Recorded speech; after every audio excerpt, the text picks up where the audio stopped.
Good morning. My name is Wang. It is my honor, on behalf of the organizer, to welcome everyone to the Roundtable Conference on the Vietnam referendum and the invasion of Vietnam Ocean territory by China. Due to limited technical access, some of our interfaith council in Vietnam could not be seen, but they can watch and follow us along the program and pray with us. To begin our event, I would like to present Pastor Huang Nguyen to deliver the opening prayer through a video. Trong giờ phút thiêng liêng này, toàn thể chúng con hiệp lại kính dâng lên Thiên Chúa là Cha tạo hóa và các đấng chí tôn lời nguyện cầu. Xin ơn trên soi sáng giúp đỡ cho công việc chúng con làm vì tương lai của Tổ quốc Việt Nam và đồng bào thân yêu từ khởi sự cho đến hoàn thành được tràn đầy hồng ân. Tạ ơn Cha toàn năng đã trao cho dân tộc Đông Nam Á chúng con một vùng biển rộng lớn và trao riêng cho dân tộc Việt Nam chúng con dùng đặc quyền kinh tế, giàu tài nguyên thiên nhiên để giúp chúng con nuôi sống nhau, góp phần bảo vệ hòa bình và làm đường giao thông hàng hải quốc tế chung.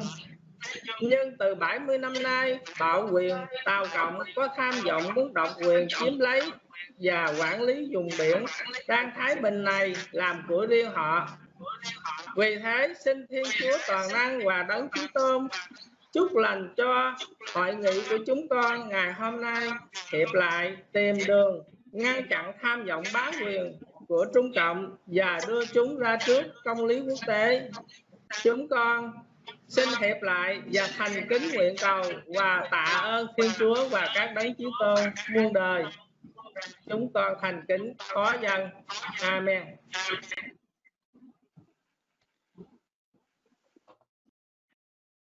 The event today is featured with special guest speaker, followed by the panel discussion with honorable guests, religious and community leaders from Vietnam and many countries. We will have the opportunity to learn more about our guests during the program today. There are over 1 million Vietnamese and 85 organizations counting on us. So this is a very important event. We are very honored and fortunate to have a large number of news and media agencies to join our conference also. We have the Wall Street Journal, the South China Morning Post, the Independent Journalists Association of Vietnam, Trẻ or Youth Magazine, Dân Văn or People Literature Magazine, Saigon, Dallas, 1600 AM Radio, SBTN, Texas TV, SBTN DC TV, Đàn Chim Việt, Chuyển Hóa, and Non Sông Việt YouTube channel. And to facilitate, Mrs. Nguyen will be one of the moderators guiding us through the event. She is an attorney and advocate for the advancement of freedom of religion and the restoration of human rights and dignity in Southeast Asia, especially for Vietnam. Good morning, USA. Good day, everybody. And thank you, Wang. Thank you, Pastor Huang Hoa, for the delivery of the meaningful prayer. Thank you, Father Thaddeus Nguyen Lee, for the offering of the prayer.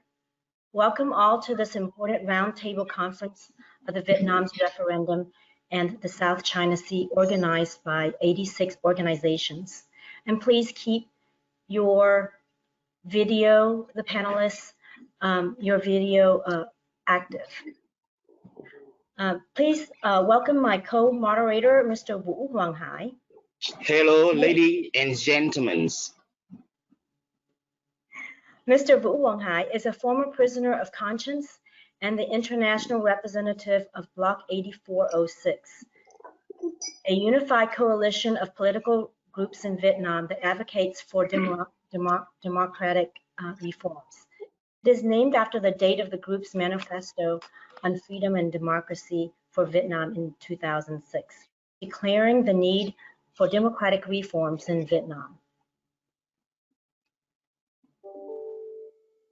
Our special speakers today are the Honorable Stephanie Murphy, the Honorable Ron Wright, the Honorable John Cornyn, the Honorable Mark Warner, the Honorable Ted Yoho, the Honorable Alan Lowenthal, and the Honorable Ro Kahan.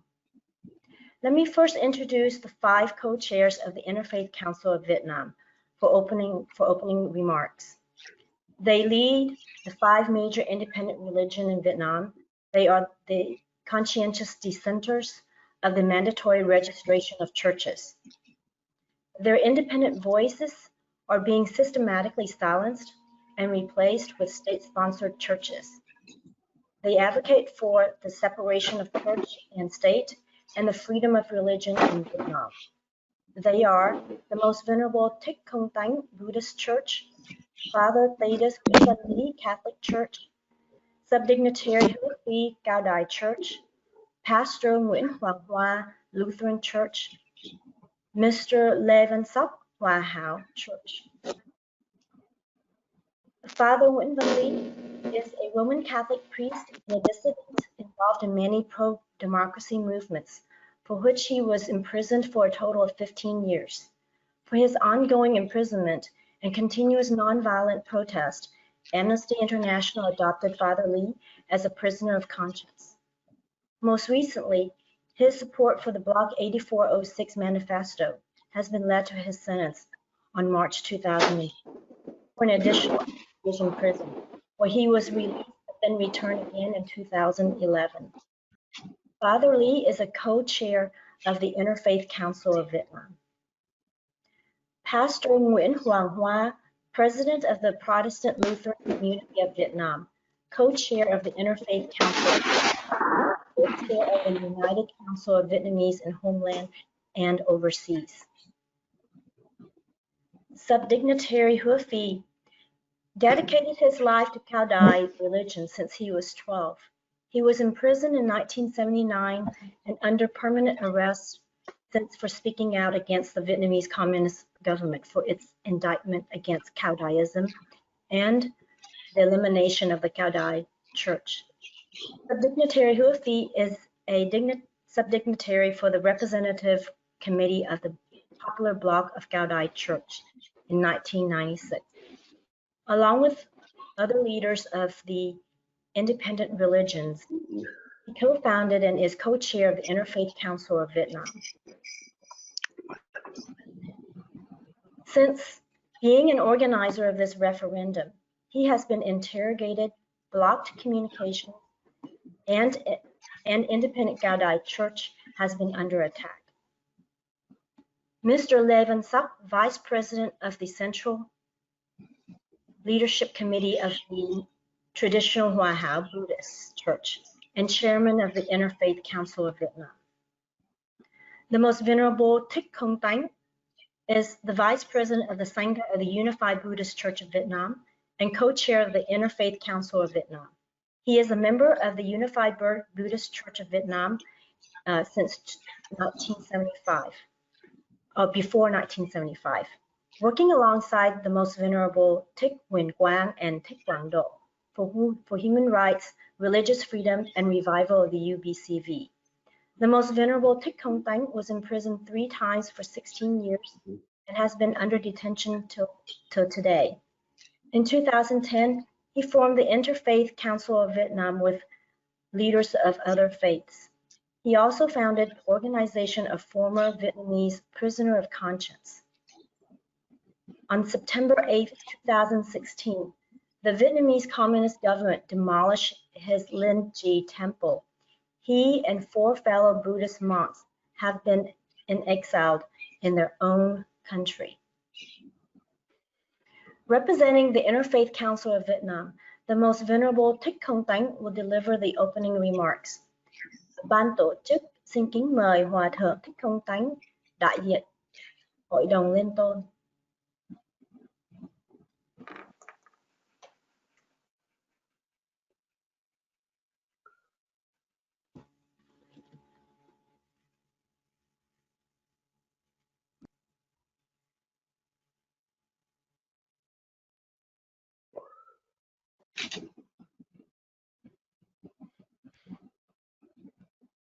Chúng tôi là Hòa Thượng Thích Không Tánh từ trong nước. Chúng tôi xin thay mặt cho Hội đồng Liên tôn Việt Nam xin trân trọng kính lời chào mừng đến toàn thể quý hội nghị. Kính thưa toàn thể hội nghị, căn cứ theo lịch sử hai quần đảo Trường Sa và Hoàng Sa thuộc chủ quyền và trong vùng đặc quyền kinh tế của Việt Nam, Trung Cộng đã liên tục vi phạm chủ quyền của Việt Nam trái với Công ước Liên Hiệp Quốc năm 1962 về luật biển và ngang nhiên coi thường các phán quyết năm 2016 của Tòa trọng tài thường trực tại The Hague. Lợi dụng đại dịch coronavirus, Đảng Cộng sản Trung Cộng đã phơi bày sự gian dối trước thế giới qua hành động bán quân sự và chính trị để buộc Việt Nam phải từ bỏ chủ quyền lãnh thổ và thay đổi hoàn toàn hiện trạng. Các hành động của họ là mối đe dọa rõ rệt đối với an ninh khu vực và luật lệ giao thông hàng hải quốc tế. Trong 3 tháng, từ tháng 5 đến tháng 8 năm 2020, 86 tổ chức tôn giáo và xã hội đã tổ chức một cuộc trưng cầu dân ý ở Việt Nam với câu hỏi: trước sự xâm lược của Trung Quốc tại Biển Đông, bạn nghĩ Việt Nam có nên kiện Trung Quốc ra tòa án quốc tế không? Đã có gần 1.200.000 người Việt đã tham gia, với 95% số người được hỏi đều muốn có một hành động pháp lý đối với Trung Cộng tại các tòa án quốc tế. Cuộc trưng cầu dân ý có sự tham gia của dân chúng trên tất cả 68 tỉnh thành, với số lượng cao nhất là từ Hà Nội, thứ nhì là tại Sài Gòn và tỷ lệ cao nhất là từ các vùng biên giới với Trung Cộng. Nam giới thì khoảng 56%, nữ giới có 44%, trên 65% là từ tuổi từ 16 đến 24. Cuộc trưng cầu dân ý đã tiếp cận được 5.077.467 người, với 2.762.598 lượt tương tác, 16.000 bình luận thuận và nghịch và 4.400 lượt chia sẻ trên mạng xã hội. Theo thống kê, mức khả tín của cuộc trưng cầu dân ý này là đến 99% người dân Việt Nam đã lên tiếng trong ôn hòa bất bạo động. Hôm nay chúng tôi có vinh dự được truyền đạt cái nguyện vọng của người dân Việt Nam đó đến diễn đàn quốc tế và sự quan tâm của toàn thể quý vị. Nam mô A Di Đà Phật. Xin trân trọng kính chào toàn thể hội nghị. A quick translation of his remarks. Historically, the Spratly Partial Island are under the sovereignty of the exclusive economic zone of Vietnam. China has continually violated Vietnamese sovereignty in the contravention of the 1982 United Nations Convention of the Land of the Law of the Sea and blatant disregard to the 2016 rulings of the Permanent Court of Arbitration in The Hague. Taking advantage of the corona pandemic, the Chinese Communist Party is attempting to present the world with a fait accompli by taking paramilitary and political actions that trespass into Vietnam's territorial rights in an effort to alter the status quo. China's action presents a clear threat to regional security and international maritime law. For 3 months, from May to August 2020, 84 religious and civic NGOs have administered a referendum in Vietnam to solicit the opinions of the Vietnamese people on whether to sue China for its aggression. Close to 1.2 million Vietnamese participated, with 95% of the respondents in favor of legal actions against China in international courts. The referendum has participation of 68 provinces and cities, in the largest number from Hanoi. Second largest is from Saigon, and the highest ratios are from the border provinces with China. Male is 56%, female 44%. More than 65% is from the age of 16 to 24. The referendum reached 5.1 million people with 2.8 engagements and 16,000 comments for and against, and 4.4 thousand shares on social network. Statistically, the referendum confidence level is 99%. The voices of the Vietnamese people have been raised in a peaceful yet defiant expression of civil disobedience. Today, we have the honor to bring it to the international forum and your attention. Thank you, Most Venerable Thích Không Tánh, Father Nguyễn Văn Lý, Dignitary Hứa Phi, Pastor Huang Hoa, and Mr. Lê Văn Sóc for the opening remarks. Our honored guests are Congressman Stephanie Murphy, Congressman Ron Wright, Congressman Alan Lowenthal, Congressman Ted Yoho, Senator Cornyn, and Senator Warner. We will open for question and answer after their remarks and statement.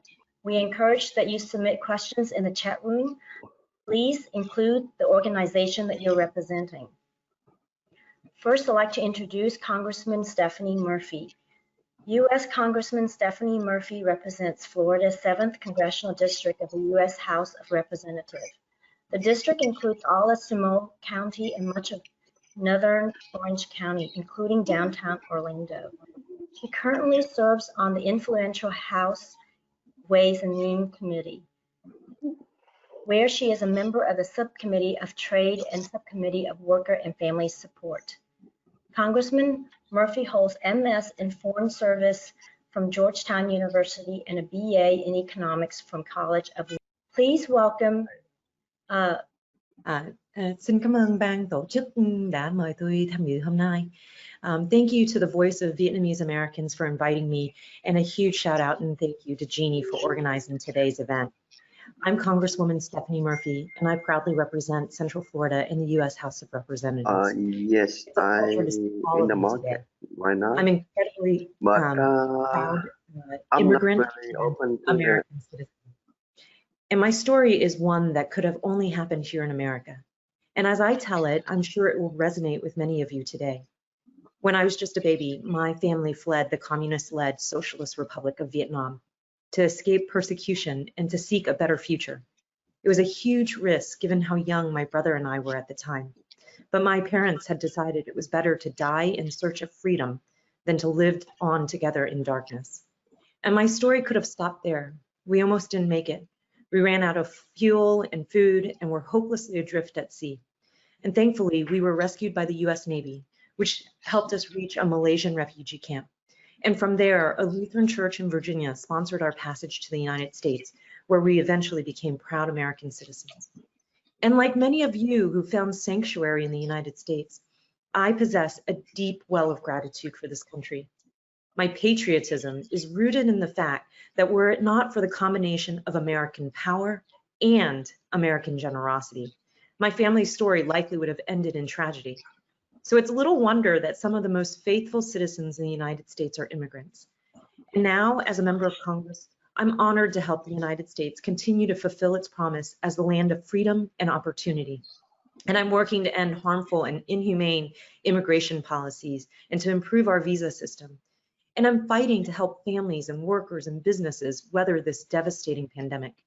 And I'm seeking to restore US leadership on the global stage, to strengthen our relationship with allies in Asia and Europe, and to stand up for American interests in the face of aggression from China and Russia.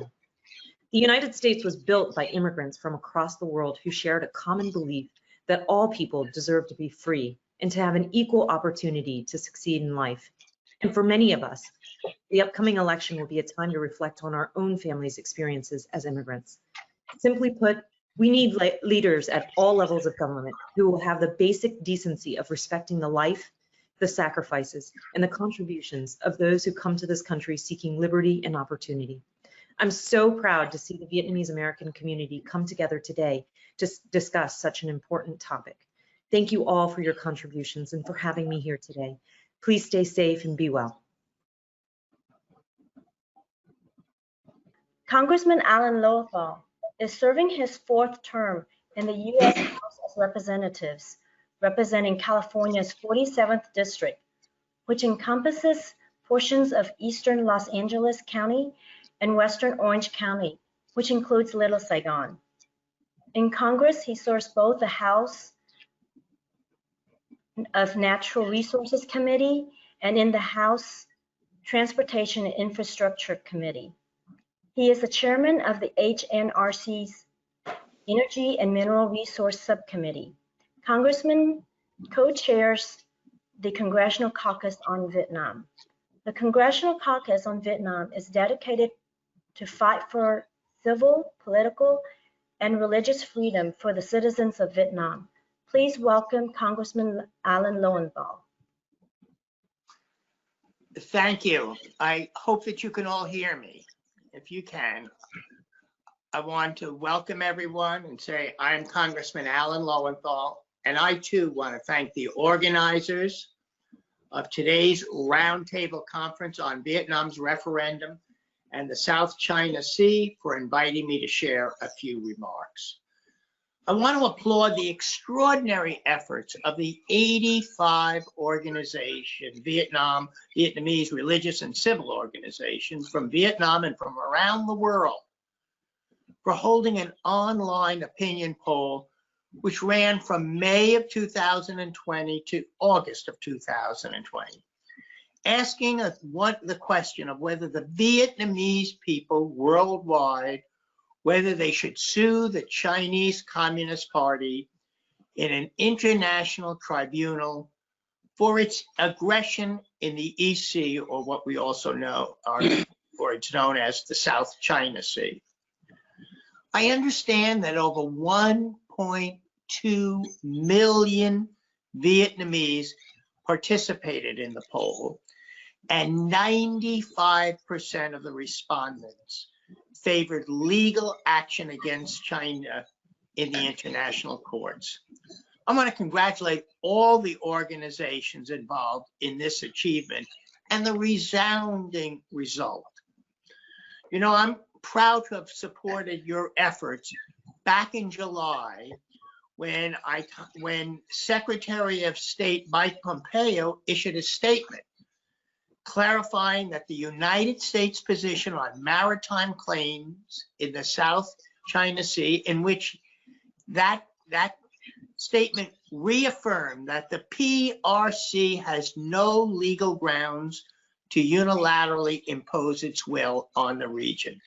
I welcomed that statement. Following the United States, Australia made a declaration to the United Nations in which it rejected China's claims to historic rights or maritime rights and interests via the 9-dashed line over the South China Sea. I hope more countries will join the United States and Australia on this.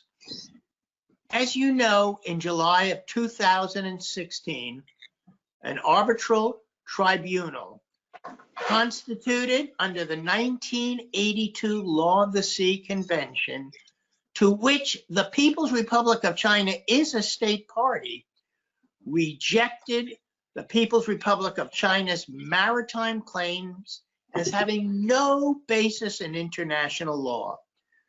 We must hold China accountable to that decision by the International Court. Vietnam has historically claimed the Paracel and Spratly Islands as part of its territory. In 1974, the People's Republic of China invaded the Paracel Islands and has occupied those islands until today. In 1988, China also invaded and took control of the Johnson South Reef from Vietnam.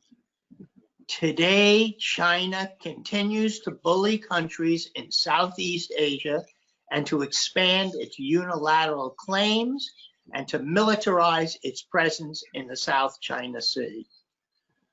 I will continue to champion the voice and concerns of the Vietnamese American community, especially the Vietnamese Americans in my congressional district. I join you in standing up against the PRC's aggression in Vietnam's East Sea. Lastly, as the co-chair of the Congressional Caucus on Vietnam, and also as an executive committee member of the Tom Lantos Human Rights Commission, I am very, very concerned with the latest development in Vietnam, where the courts have just given an extremely harsh sentence to the people and activists in the Dong Tam village, including death sentences for the two sons of Mr. Lee Din King, who was killed in an altercation with the police.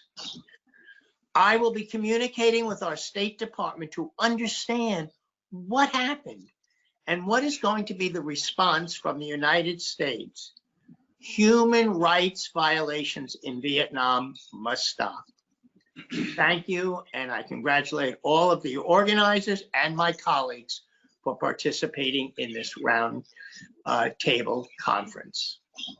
Thank you, Congressman Lowenthal. Thank you for your continued support, and I'm sure we'll be visiting you at Little Saigon soon. Thank you. Congressman Ted Yoho represents North Central Florida's 3rd Congressional District. He was elected to the 113th Congress in November 2012 and won re-election for his 4th term in the 106th Congress. Prior to serving in Congress, he was a small business owner who operated several large animal veterinarian practice for 30 years. During his successful career, he established a reputation of accountability and service. Born in Minnesota, Ted moved to South Florida, where he met his wife, Carolyn, in the 4th grade and married her at age 19. He graduated in 1983 with his bachelor degree in animal science and doctorate of veterinary medicine. Ted and Carolyn are proud parents of 3 children. Please welcome Congressman Yoho. Thank you for that kind introduction and for the opportunity to join all you virtually today. It's great to see such a diverse grouping of people and organizations all interested in respecting international territorial claims and international law, and I commend my colleagues, Congressman Lowenthal and Murphy, for the great words that they said. They've been champions of Vietnam since I've been in Congress. Excuse me. Over the past decade, and especially over the past year, China has used its growing economic and military strength not to empower its neighbor in the region or the world at large, but to empower themselves. They bully, harass, intimidate, threatening to cut off critical supply chain components to other nations to force those nations to bow down and become complacent in China's demands. This approach is especially clear in relation to China's so-called 9-dash line, which enriches large portions of the South China Sea as China's exclusive economic zone and nearly touches Vietnam's own coastline. The Chinese have used this as justification for harassing and intimidating Vietnamese vessels operating in their own waters. They've even gone so far as to sink private fishing vessels by their nation's Coast Guard, only to leave those fishermen abandoned at sea. Thankfully, it seems that much of the Southeast Asia has had enough. I was pleased to see that out of over 1 million Vietnamese people voting in a recent referendum, 95% favored legal actions against China in the international courts over their actions in the East Sea and the South China Sea area. In addition, the government of Australia has taken a strong stand against the China's false claims and provocations that disrupts the 70+ years of stability in the EC and beyond. To everyone here, please know that the United States stands with you in your support of a free and open maritime zones in the Southeast Asia and the EC, as well as your rights to your own respective exclusive economic zones. Just recently, the Trump administration agreed with the Vietnamese people and the Permanent Court of Arbitration at The Hague that China's claim in the South China Sea are illegitimate and illegal, and will be supporting efforts to hold them accountable. Think about this. There are 9 historical dashed lines. They lay claims. The international law says, no, you don't. They're a signature of the law of the sea, but they don't abide by it. We're not a signature of the law of the sea agreement, but yet we abide by that. And for China to make a false claim to the 9 dashed lines and claim all that territory is theirs would be like us claiming all the moon because we were the first one there to put a flag on it. And that's not something that's going to happen. As we continue through the year, I hope that we see positive changes from a U.S.-Vietnam partnership in holding China accountable for its illegal actions in the South China Sea, and for Vietnam to continue to be an effective chair of ASEAN, and I commend you for that, an effective chair of ASEAN and leading the region. Again, I ask that Vietnam, as the chair of ASEAN, consider a way to unite the bloc as one voice to help China understand that their attempts at intimidation and disregard for international law and sovereignty of other nations can no longer be acceptable. This is not to punish China, but to empower all nations to build a stronger and safer future for their citizens and their nations to enjoy freedom and liberty, including religious freedom. I want to thank you again for the effort that you have put forth to have such a strong, credible voice and a vote to say enough is enough. One country cannot stand up against China by themselves, but us united as a bloc that stands up for liberty and freedom and religious rights, we can stand up together to make sure that our future generations will be able to prosper as we have. And I commend Vietnam for the tremendous job that you've done, and I thank you for this opportunity to be here. Thank you. Thank you, Congressman Yoho. I would like to remind all the participants, please submit your questions for the Congressman through the chat. Next, we have Congressman Ron Wright. Congressman Ron Wright represents the 6th District of Texas in the House of Representatives. He is a 6th-generation resident of Tarrant County. He is the District Director of the U.S. Congress Chair, Congressman Joe Barton, 2000 to 2009, and is the Congressman's Chief of Staff from January 2009 to May 2011. He was elected to a full term by the voters in November 2012 and re-elected to a 4-year term in November 2016. Ron has received numerous awards recognizing his civic leadership. Ron and his wife, Susan, have 3 children and 9 grandchildren. Congressman Wright's Chief of Staff, Micah Kavanaugh, is standing in for the Congressman. Please welcome Micah Kavanaugh.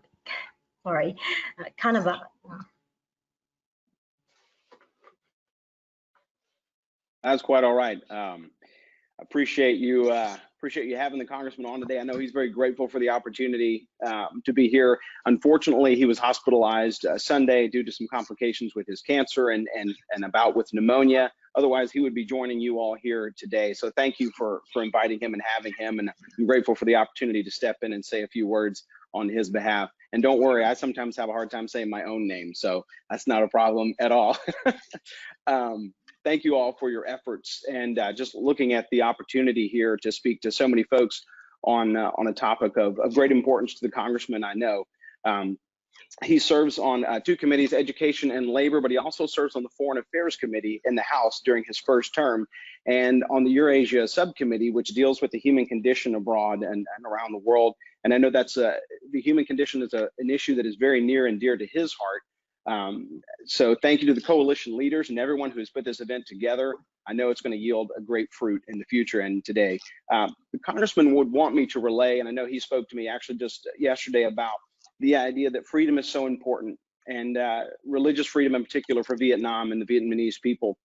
But going back to something that the other members of Congress have mentioned, which is the Secretary Pompeo, I believe it was last July, had made it clear in the Southeast Asia Sea and our position and the US's position on that. China's territorial and maritime claims in the Southeast Asia Sea are unlawful. And China has failed to abide by the Permanent Court of Arbitration's legally binding ruling from back in 2016 to provide any credible legal justification for their claims. And so instead, the communist China has once again resorted to harassing its neighbors, doing what they do, and undermining the sovereign rights of the Southeast Asia coastal states in the Southeast Asia Sea. So bullying them, resorting to bullying their offshore resources, asserting unilateral dominion, and replacing international law with Beijing's approach for years, which has been commonplace. And so want to let you know that the Congressman Wright stands with the international community in defense of the freedom of the seas and respect for their sovereignty, and rejects any push to impose the might makes right in the South China Sea or the wider region. He supports your interest, and he calls for the Vietnamese government to take a strong stance for the rights of that you all are speaking of here today. Freedom so often isn't free, and so when you see a group like this unite and come together, it shows the unity and the passion that they have. As I said before, the congressman is a strong believer in human rights and religious freedom. He would want me to encourage you and implore you to stay strong and unite against any aggression against those things, but also against the issues that are now being confronted through the Southeast Asia Sea. Vietnam plays a strategic role in global peace, and their response and influence will make a difference in that global struggle for peace. I know he would also want me to thank not just the coalition leaders, but his colleagues as well.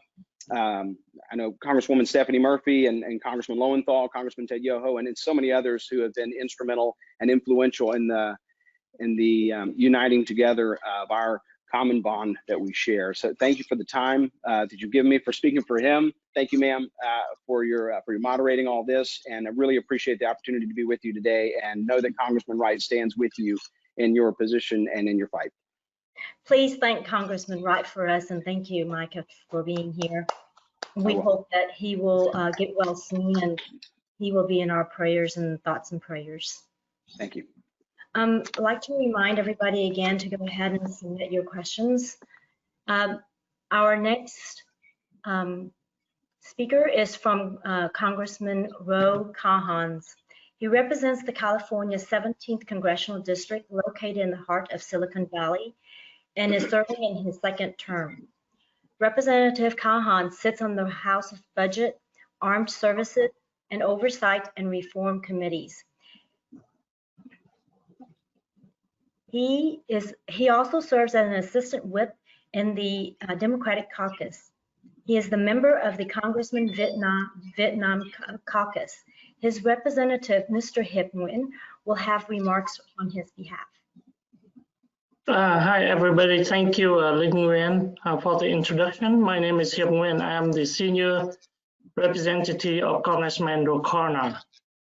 Congressman O'Connor is one of the strong belief in human rights and democracy. He always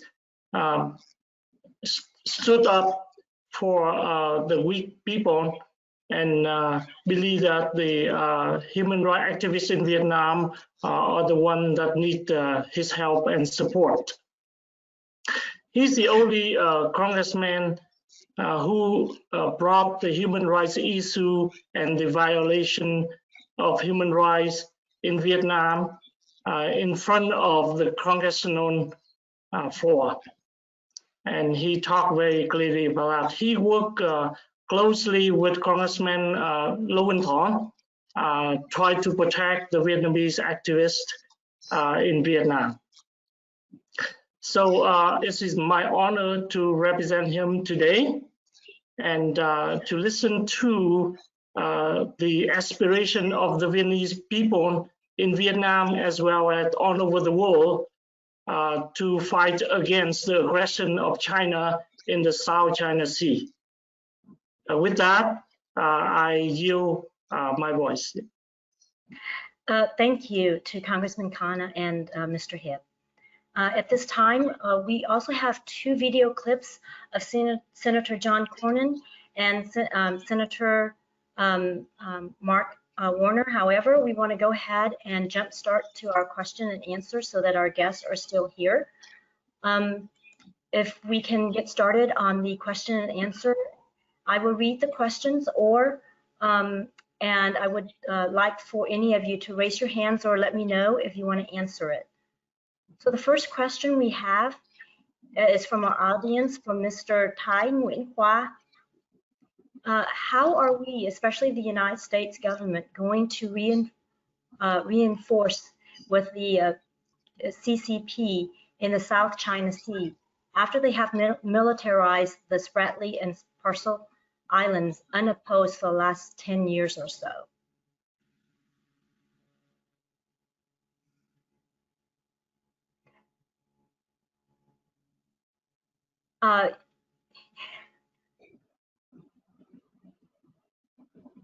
Well, anybody want to take a stab on this? Mecca, would you want to help me with this one? Am I still muted? Oh, there I am. Sorry, I wasn't sure if I was muted. Could you repeat that one more time, though, please? So they're saying that if it's been militarized by the CCP, the islands of Spratly and Parcels, unopposed for the last 10 years, what will the United States actions going to be? Well, I don't want to speak for the United States on anything that might happen, not knowing all the scenarios that might take place. But I do think strength shows commitment. And I think if the United States stands with, and the members of the Congress that you see here today, and obviously Senator Cornyn, if they stand with the people now and they show that support early on and continue to show that, I think strength shows a determination as to what you would support in the future, and that is the legitimate claims that the people have to the Southeast Asia Sea and that whole, and the issues that we're fighting there, not physically necessarily every day here from the U.S.'s standpoint, but I do think that we need to show strength now. That's what I would, and I know the congressman believes that. Obviously, there are overtures, there are things you can do. I mean, the Trump administration has done several things. They've rejected Beijing's unlawful claims to the offshore resources across the Southeast China or the Southeast Asia Sea. But things like that, doing those things, but others will prove to the Communist China Party that we're serious about whatever could happen in the future. So before we get to that point, I guess I would say. Okay, thank you so much. So we have another question from the audience. The United States recently blacklisted 24 Chinese firms over artificial islands in the South China Sea. Since the so-called reclamation of these 7 islands in a decision, the CCP should it make sense to blacklist the CCP instead? Okay. Similarly, in the highlighting of the Mekong-U.S. partnership, the U.S. announced additional funding for transnational criminal activity in the region. We feel that much of the criminal activity originated in the CCP. Should we also talk about who is the culprit of the transnational criminal activity? Do you have an opinion on this, Mr. Hepman? For me, I'm here to listen, to understand more the situation. So I yield to others.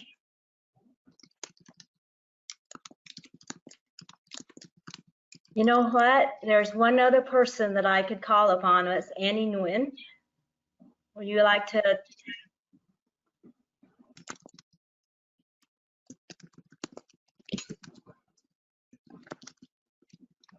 Oh, you're unmute. Can you unmute yourself, please? I am unmuted. Can you hear me? Yes. Okay. Well, good morning, everyone. My name is Andy Nguyen. I'm the Deputy Chief of Staff for Congressman Ron Wright. Thank you, Ms. Lynn Nguyen, for putting me on the spot. As Chief Mike Kavanaugh have stated, we cannot speak for the United States government. Based on my knowledge and experience in working with Congressman Ron Wright, I think it's very important that we uphold a standard of international law, no exception for the United States as well as for China. It is extremely important for long-term peace and stability in China as well as around the world, that every country, especially those who have signed trade agreements and human rights agreements through the United Nations, have to obey the law, have to adhere to a certain standard that the international community agrees to. So whether or not the communist China agree to the common international standards or not will determine the relationship that we can cultivate with communist China in the future. That will determine relationship in terms of trade, in terms of collaboration in other important areas, economics, military, education, and so forth. The commonality that all nations have to be built upon the respect for international law. And I think Congressman Ron Wright firmly believes in that. That is how we should approach this issue of China aggression in the Southeast Asia Sea. Thank you. Thanks, Andy. We have another question from the audience. While the U.S. government wants to be close to the Vietnamese government to create anti-China partnership, do we ignore the dictatorship and the human rights violation in Vietnam? Micah?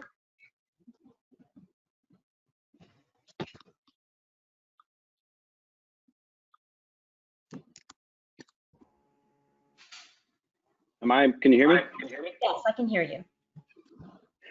I don't think we can ever ignore human rights violations. And you know, speaking for the congressman who has a great, not just a care and concern for the human condition in the world, but also for those who have had their rights violated unjustly, I think we must, one, we have to call those things out.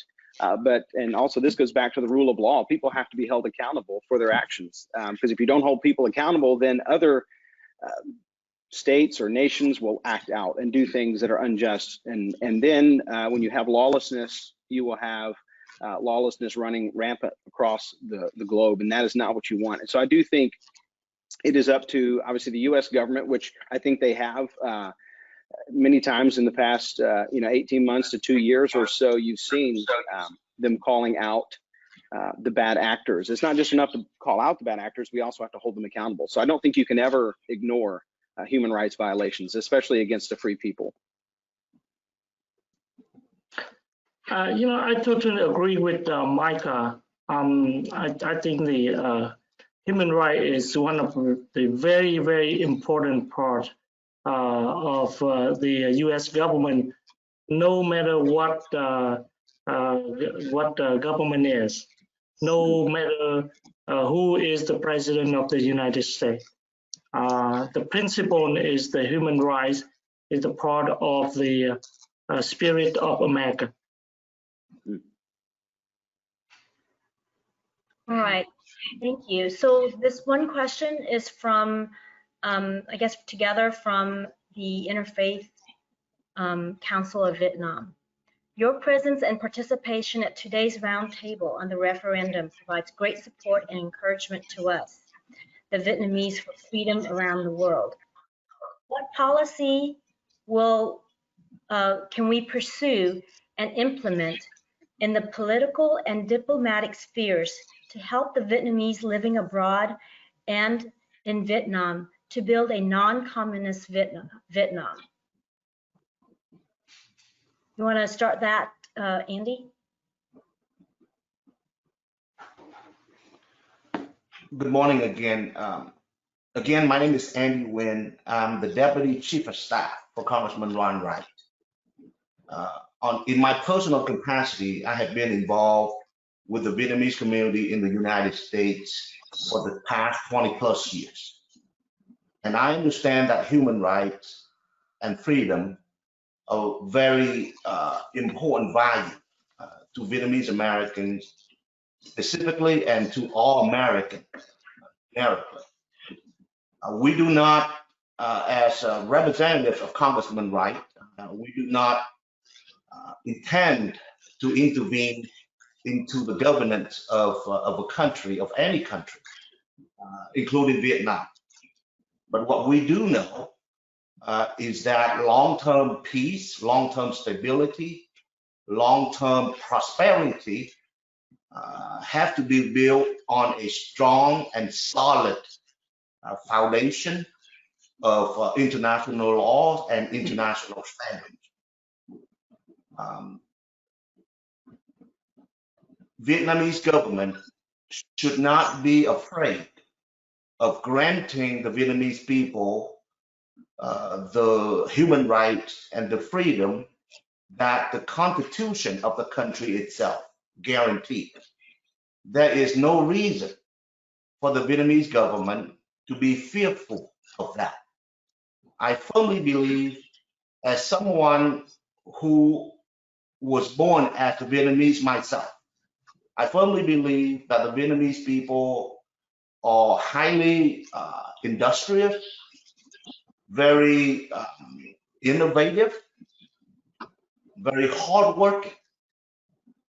By allowing the Vietnamese people to have the freedom to speak their thought, to share their thought, to worship freely, it actually will contribute to long-term prosperity, not only for the Vietnamese people, but also for the government of Vietnam, and also for the long-term peace in Asia and around the nation. So I would encourage the leadership of the Vietnamese government to not be afraid of allowing freedom and respecting human rights in Vietnam. It is not a threat. Rather, it is the building block for long-term stability for Vietnam. Any leader that I know of would want to build a legacy for themselves.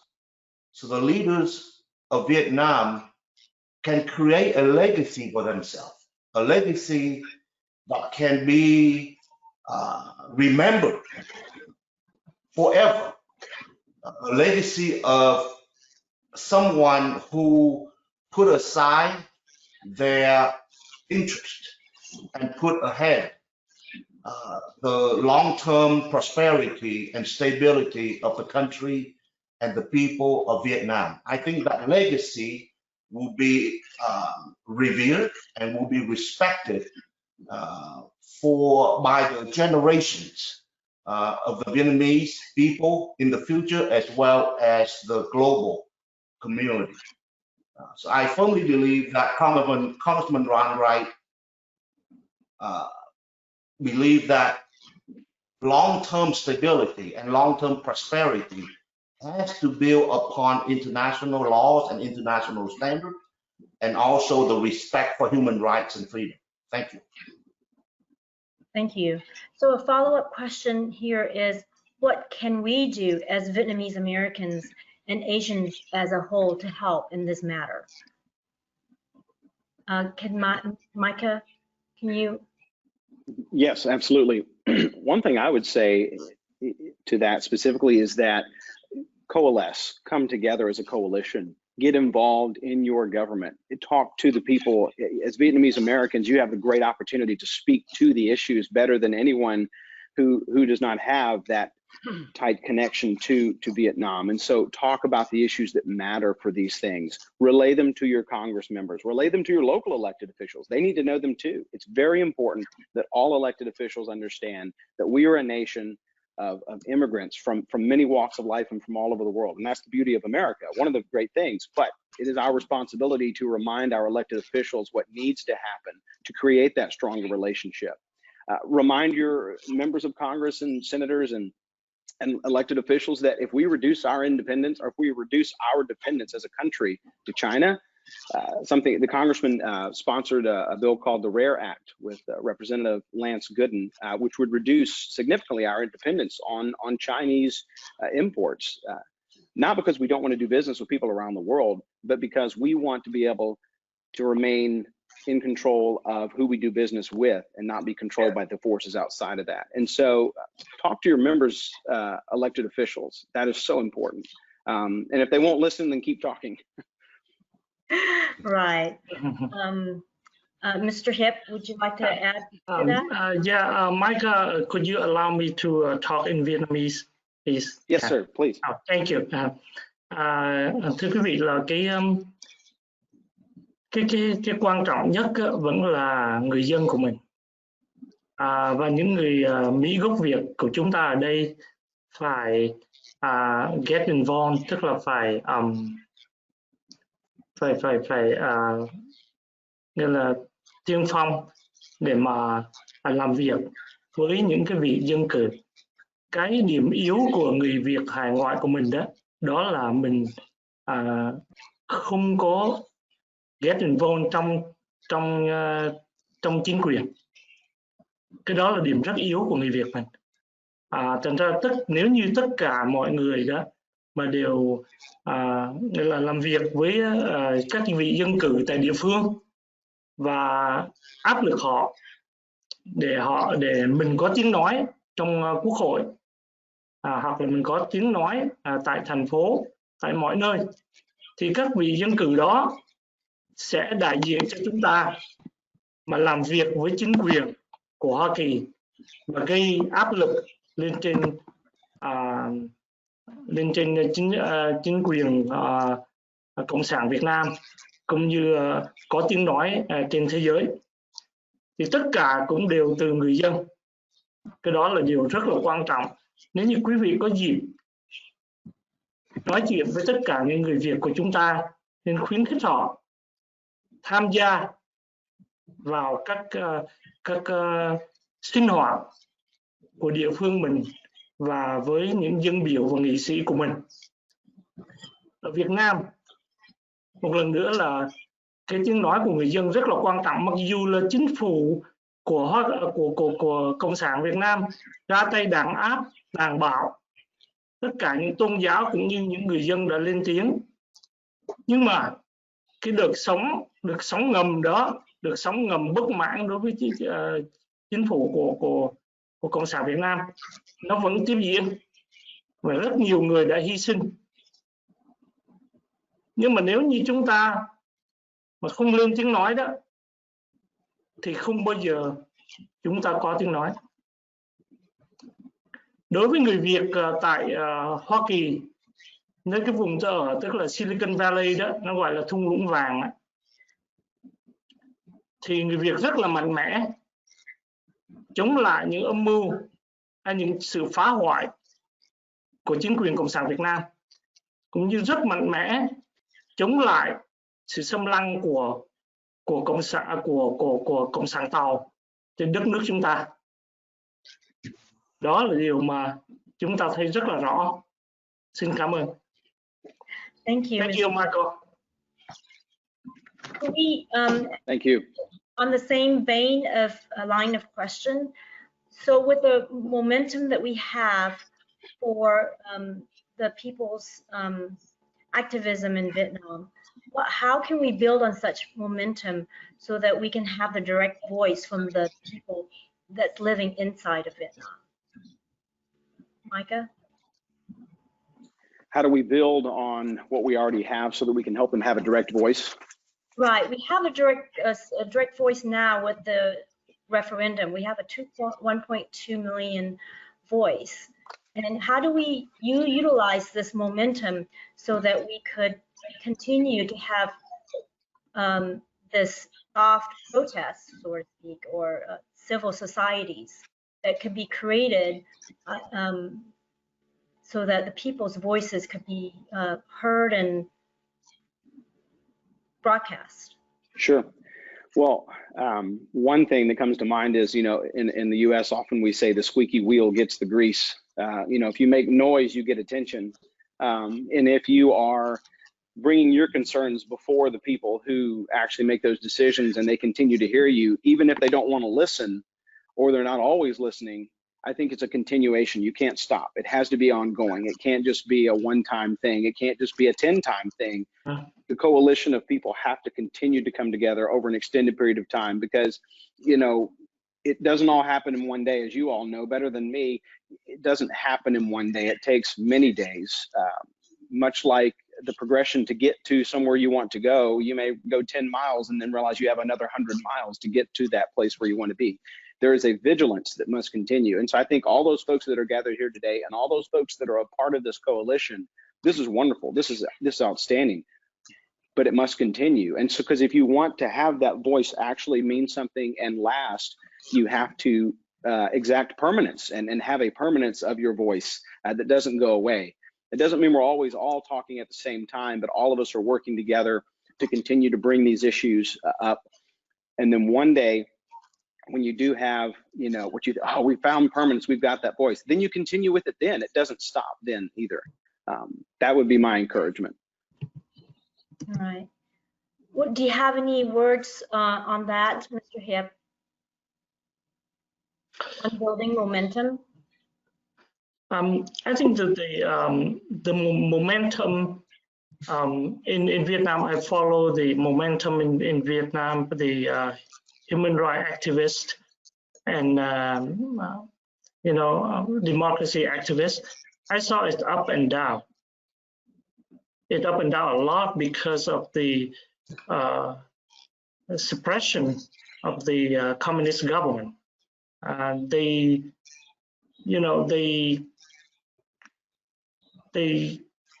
try to suppress these because they saw it as a threat to the Communist Party, not to the Vietnam itself. It's because of the Communist Party that they're afraid of. So in order to do that, I totally agree with Mika that we continue doing that. Continue voice our voice and continue fight our fight. For the Vietnamese American, I myself I used to be an engineer, and I myself got into politics because I believe that I can represent a portion of Vietnamese people to raise our voice to the congressman, so he can raise our voice to the Congress and to the international arena. That's why I accepted the job as the senior representative for Congressman O'Connor. So the momentum should always continue, even though it's up and down, but it should be continue on our life. Look at Burma. The people in Burma working for their freedom and democracy all their life, generation after generation, and finally they got it. We, the Vietnamese people, should and must do the same for the future of our country. That's what I believe. And we'll take one last question from John McAuliffe. His question is, Vietnam's issues with human rights is not nearly as serious as China's, Egypt's, or Saudi Arabia's human rights improvement in both Vietnam and US, but isn't the priority for this discussion how to find ways of supporting Vietnam and other countries in Southeast Asia against China's aggression and bullying? What do you think of that reasoning, Mr. Andy? Is that we're just more worried about China's aggression and bullying, and the human rights is not as important in this discussion? I think we have to look at the long-term strategic goal for the United States, as well as for the international community, particularly in Southeast Asia. The long-term goal should be prosperity for all nations and for all people in that particularly important region. From that goal, we can derive at a number of activities that we can work together to achieve. Certainly, the number one and most urgent priority is to work together and frankly work with Communist China to encourage them to obey international law and international standards. To remind them that there is a big difference between being a constructive leader and being a destructive bully. There is a big difference. We welcome constructive leadership, but we will stand up to any sort of aggression. That's the most urgent priority. But as I have learned from Congressman Ron Wright, there is no long-term prosperity if there isn't respect for human rights and basic human freedom. There is no long-term prosperity. And we don't want just to build a castle on sand. We want to build a rock-solid foundation for peace and prosperity around the world, and particularly in Southeast Asia. And the only way to do that is to build it on common international human rights standards. That's the only way to do that.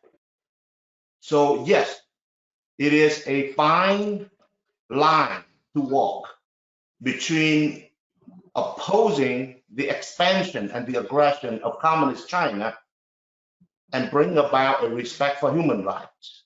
It is a fine line. So we have to be very delicate and very diligent in our process. But going back to the previous question about how do you build on this momentum, I would say that I heard an African idiom that states that to go fast, go by yourself, go alone.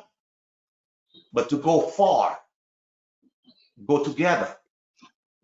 I think bringing together 85 organizations is a historical event that I have not seen achieved in the past 40 plus years. So I think I congratulate you on this historical achievement.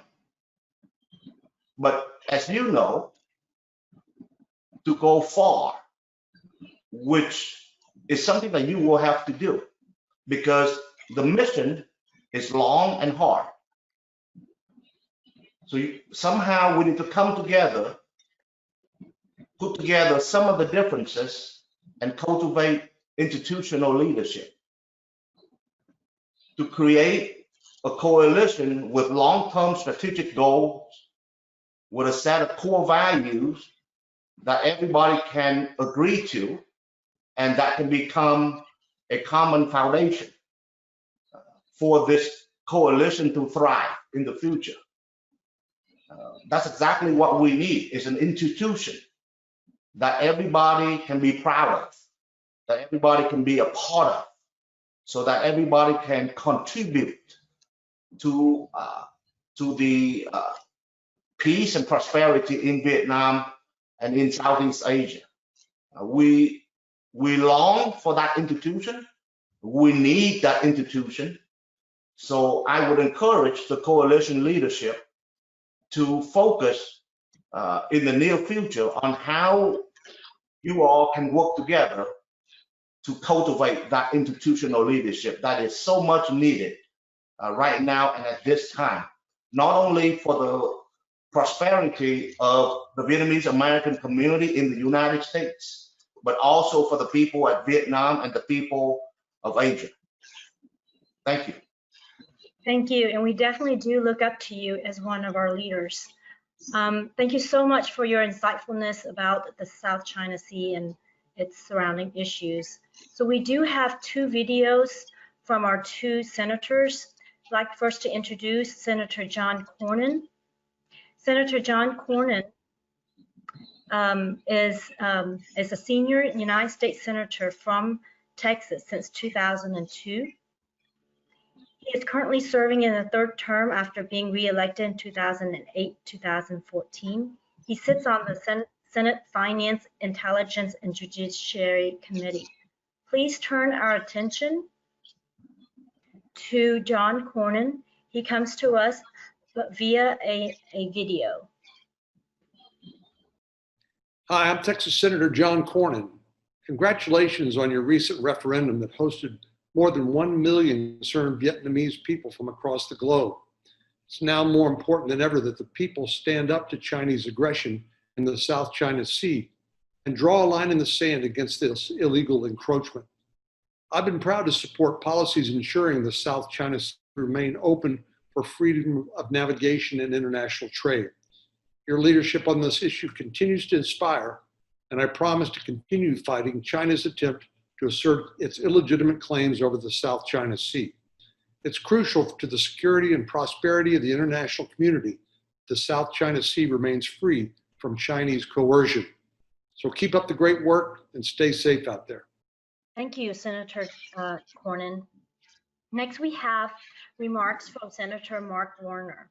He is a U.S. Senator from the Commonwealth of Virginia. He serves on the Senate's Finance, Banking, Budget, and Rules committees, as well as the Selected Committee on Intelligence, where he is the Vice Chairman. Senator Warner is speaking to us through video. Hi, I'm Virginia Senator Mark Warner. I want to congratulate the over 80 organizations and the Interfaith Council of Vietnam for being willing to put together this forum. My understanding is that many people, close to 1 million people, have participated at some point or another during this initiative. And this initiative is an important, non-violent way of discussing this critically important issue. You know, I am very proud of the fact that in Virginia we have an extraordinarily strong Vietnamese American community that I've worked with during my tenure as governor and my tenure as senator. And I salute that very strong Vietnamese American community in Virginia and across our country. I know my good friend Senator John Cornyn has a strong Vietnamese American community in Texas as well, and there are many things that we've partnered together on. You know, I serve as the vice chairman of the Senate Intelligence Committee, and over the last number of years, I've watched with great unease the rise of the Communist Party of China and under the leadership of Xi Jinping. And I've seen how the Communist Party of China is leveraging its technology tools to create a surveillance state in China, how it is already in many ways imprisoned close to 1 million Uyghurs, where it's now trying to bring that same kind of surveillance state to the people of Hong Kong. I've been told and seen as well how Chinese efforts to try to unduly influence Vietnam have been on the rise over the number of years. We've seen China's very aggressive actions in the South China Seas. So I've started an initiative over the last 2.5 years, oftentimes with my friend John Cornyn, where we've gone on a classified basis and briefed American business and academia about the growing challenge that the Chinese Communist Party poses. And I want to make clear here, my beef is not necessarily with the Chinese people, it is with the Communist Party of China, who has hugely expansionist tendencies that should be of concern to everyone in Southeast Asia. We've seen as well China's efforts to try to broaden its influence in Vietnam. Many of my friends in Virginia have talked about the Vietnamese government's efforts to grant the Chinese government, way too favorable trading zones in Vietnam, where again, that Chinese influence in Vietnam continues to grow. We've seen the efforts of the Chinese Navy to continue to expand its efforts, as I mentioned, in the South China Sea. So we really need to find greater ways to develop through ASEAN and other international organizations a stronger ties between Vietnam and the United States. I know Senator Cornyn and I, for example, have, beyond those ties with Vietnam, have worked together on legislation to dramatically invest in America's semiconductor industry to make sure that we don't allow that critically important field to be captured by the Communist Party of China as well. We also are working together on, as we try to encourage American businesses who are no longer willing to put up with the kind of intellectual property theft and oftentimes political repression that takes place in China, to say, as you think about looking for different alternatives, there are great opportunities in Vietnam. And I continue to look at working with the Vietnamese American community on how we can make some of those manufacturing opportunities that may not be cost effective to bring back to the United States, to have them potentially move from China to Vietnam. So there are so many areas of possible collaboration between Vietnam and the United States. And as a friend of the Vietnamese American community in Virginia and America, I want to continue to have my doors open to the community on how we can improve those ties. As someone who spent the last 2.5 years trying to raise the alarm about China's growing influence, not only in Southeast Asia, but in terms of technology dominance around the world, there are many, many areas where we can collaborate. So again, I thank you for bringing this very important discussion topic to bear. I look forward to the full results of your meetings. I hope you'll keep me informed, and so that if there's other legislative or other policy initiatives, we can work on together. So continue the good work, continue the hard work. I look forward to stronger relationships between Vietnam and the United States in the coming days, weeks, and years. Thank you so much. Senator Warner, we are very encouraged with your words, and we certainly thank you for your support of the people's right for self-determination. At this time, so we have come to the end of the first part of the program. On behalf of the organizers, we thank you for the congressmen to come and the senators to come and speak to us, and providing us very supportive encouragement statements. It's been a great honor to have you. Our roundtable will continue with the 86 organizers. It'll be an honor for you to stay for the continuation of our roundtable, but we understand that if you have other pressing matters, we're just very, very, very honored to have you, and we hope that you will stay with us. And so at this time, we wanted to unmute everybody so that we could give a hand to all of our honored guests and to the 86 organizers of this roundtable.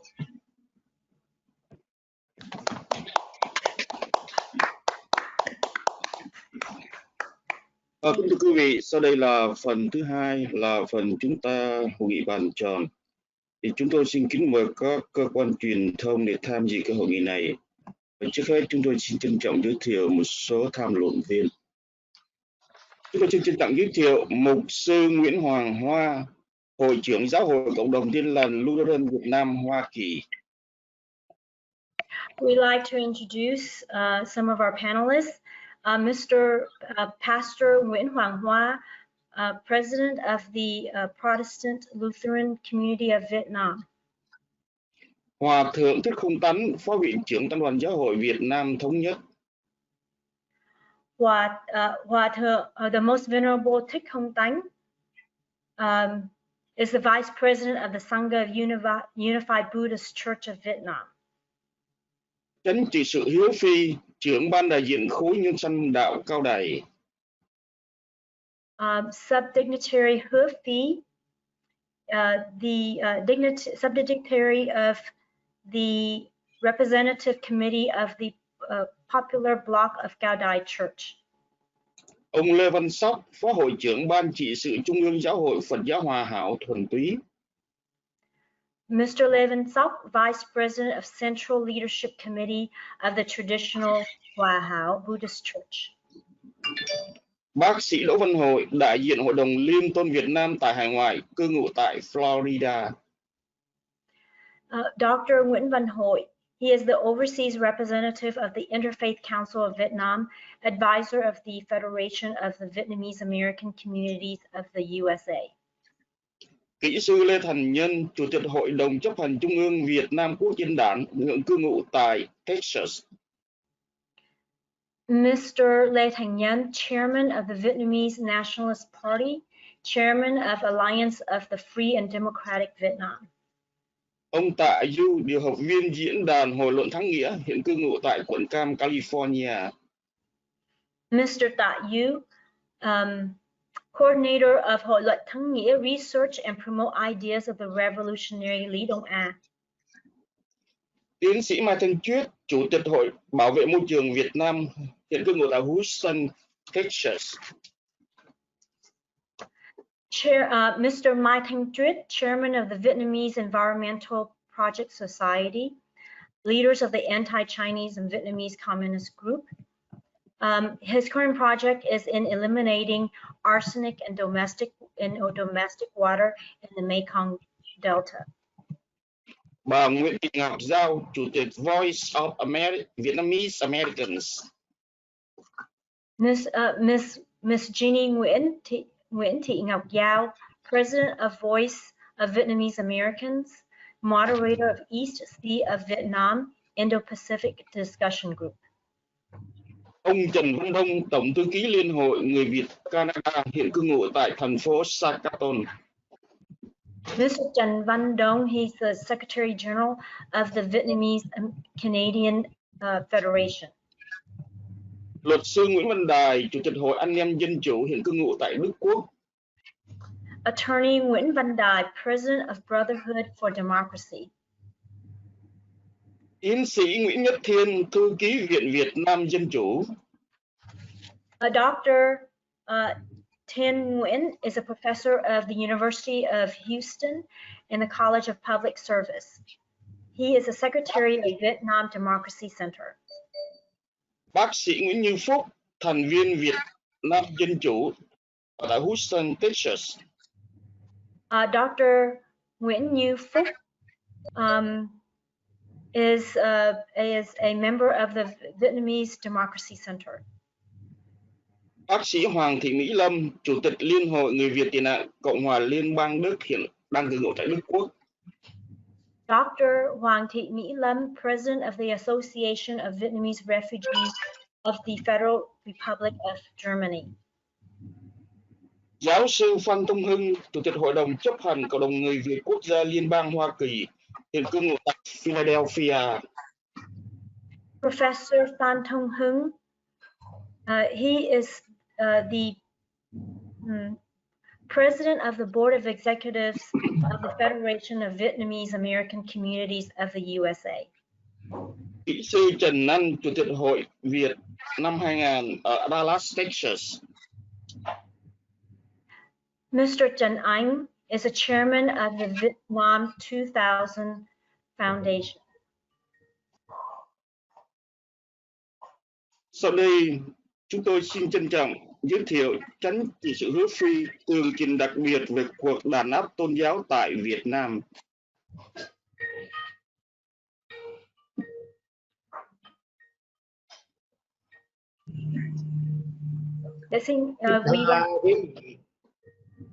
Gần đây, ngày 18 tháng 6 năm 2020, nhà cầm quyền tỉnh Phú Yên phối hợp với cao đài quốc doanh đến chiếm thánh thất Hiếu Xương, nơi tổng đạo tỉnh Phú Yên do chánh sự Cao Minh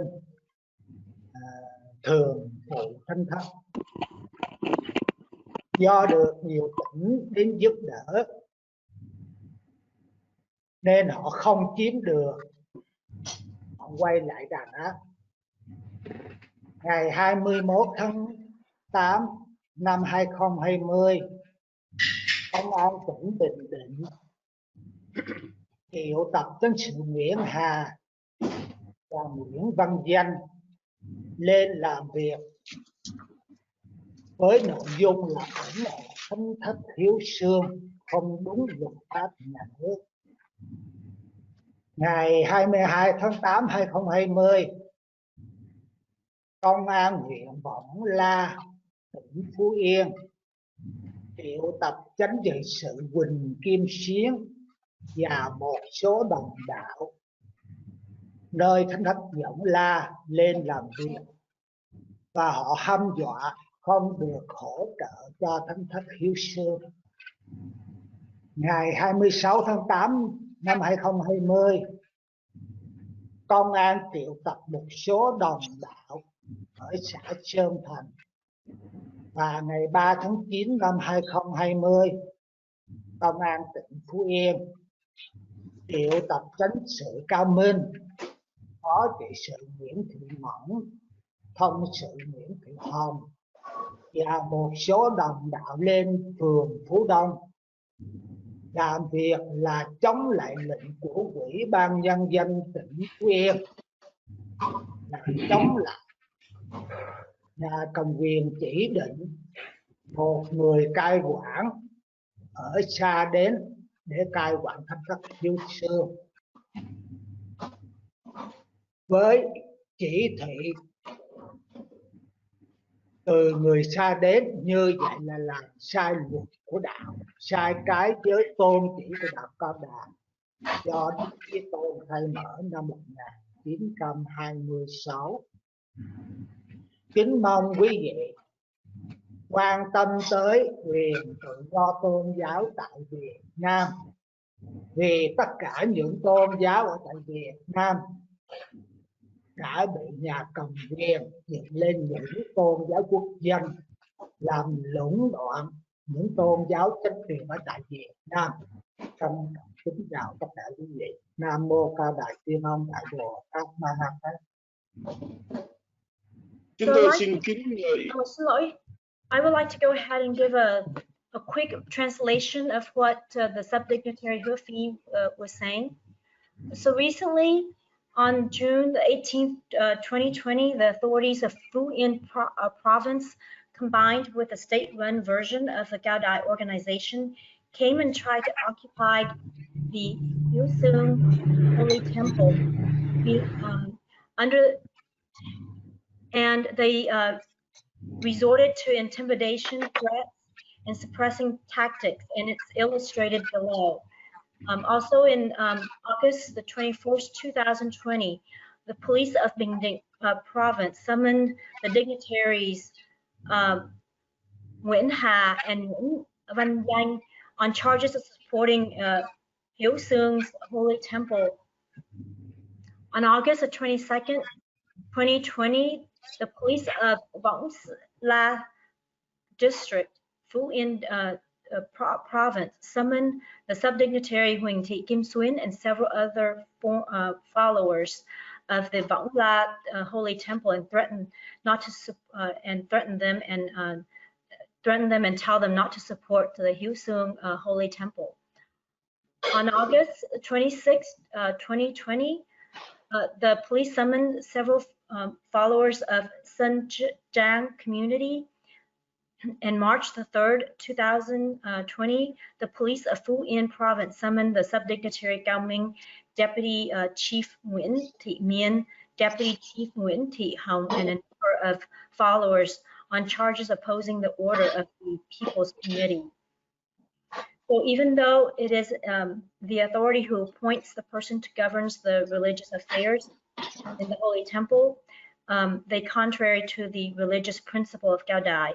So we ask that you pay attention to the violation of freedom of religion in Vietnam. Xin kính mời anh Hải. Chúng tôi xin giới thiệu giáo sư Phan Thông Hưng đọc các lá thư ủng hộ hội nghị bàn tròn.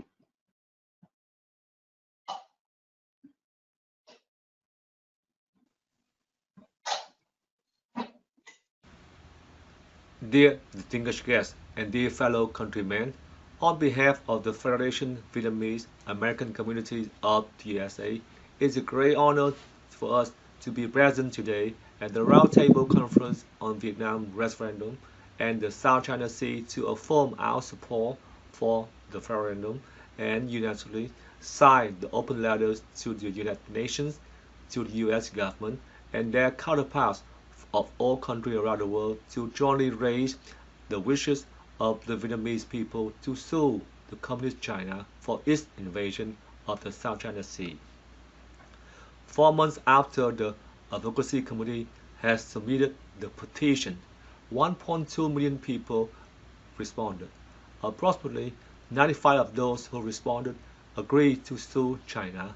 A very large number showed that the overseas and homeland people are all unanimously voiced at the territorial and maritime situation of Vietnam that is gradually being occupied by China. On June 1st, Ambassador Kelly Graf, representing the U.S. at the UN, sent a note to the Secretary General Antonio Guterres protesting China's illegal claim at the UN and affirmed that the U.S. rejected these maritime claims as it is inconsistent with the 1982 UN Convention for the Law of the Sea.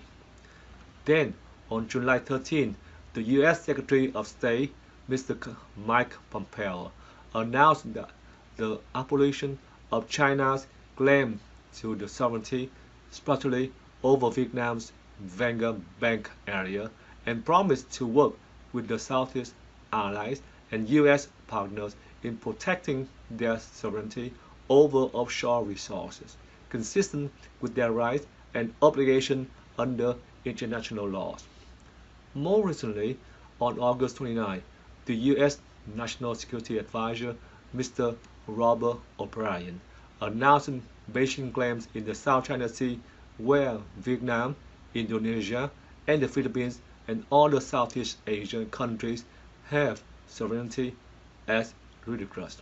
He mentioned in the 2016 court ruling in The Hague, which stated that China does not have historic rights over the South China Sea. Thereby, we should take that golden opportunity where the United States and United Nations, and especially the voice of the people agreeing like the 21st Century Yin Hong Congress, and raise our voice in support of the rightist referendum issue and the international voice of the South China Sea nation, following our ancestors. When the country is in danger of being taken over, our Vietnamese reside inside the country and abroad cannot and should not ignore the problems when the Communist China has invaded the Spratly and Paracel Island. Please disregard all personal enmity, differences, and disagreement in action and ideologies. We should tighten solidarity over all generations to work together to look to the future of the great, free, non-communist Vietnam. The images of King Quang Trung and Lê Lợi still remind us of the history of our predecessors, relentlessly struggles when the country was in danger. Heavenly times, favorable conditions, and harmony are dispensable factors that should be achieved.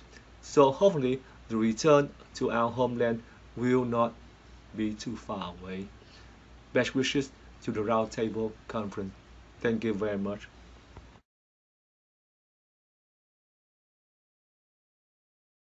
Mời bác sĩ Hoàng Thị Mỹ Lâm đọc lá thư từ Văn phòng Thủ tướng Đức.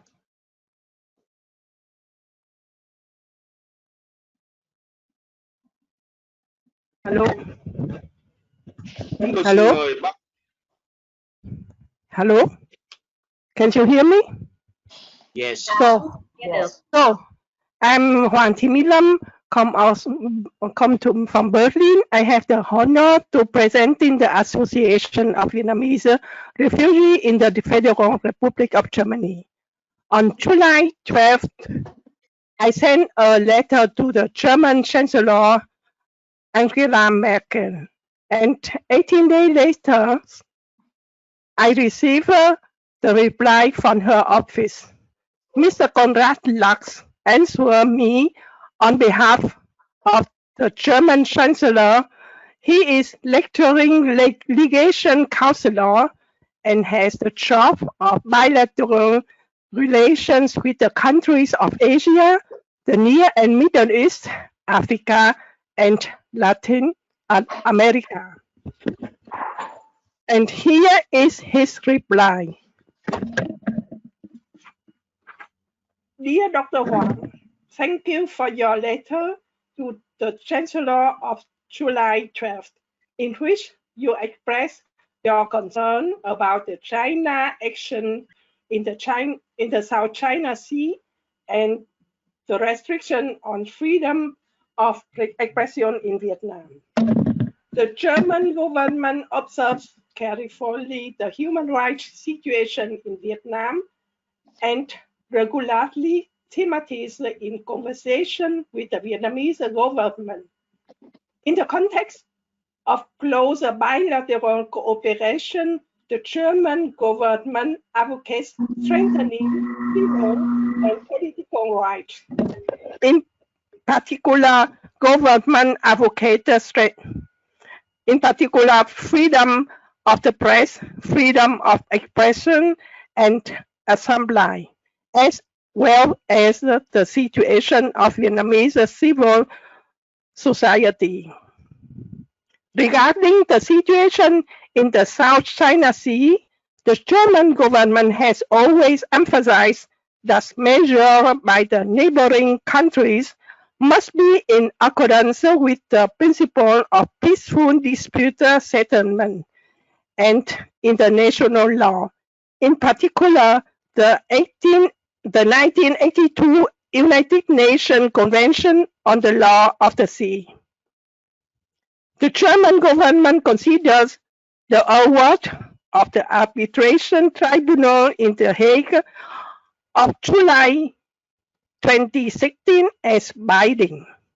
The German government has made various public statements on the situation in the South China Sea in the past and will continue to do so if necessary. We appreciate with great respect the commitment of the Association of Vietnamese Refugees in the Federal Republic of Germany for human rights and democracy and your intervention to individual humanitarian cases. Best regards. That was. Chúng tôi xin mời ông Trần Văn Đông đọc lá thư từ Nghị viện Canada.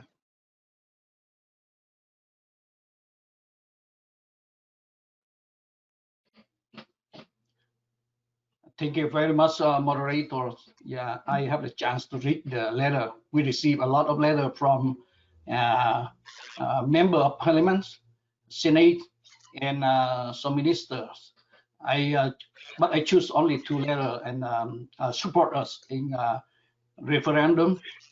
So I read the first letter from Pat Kelly, the MP, Shadow Minister for Finance, regarding to legal action on Chinese expansion.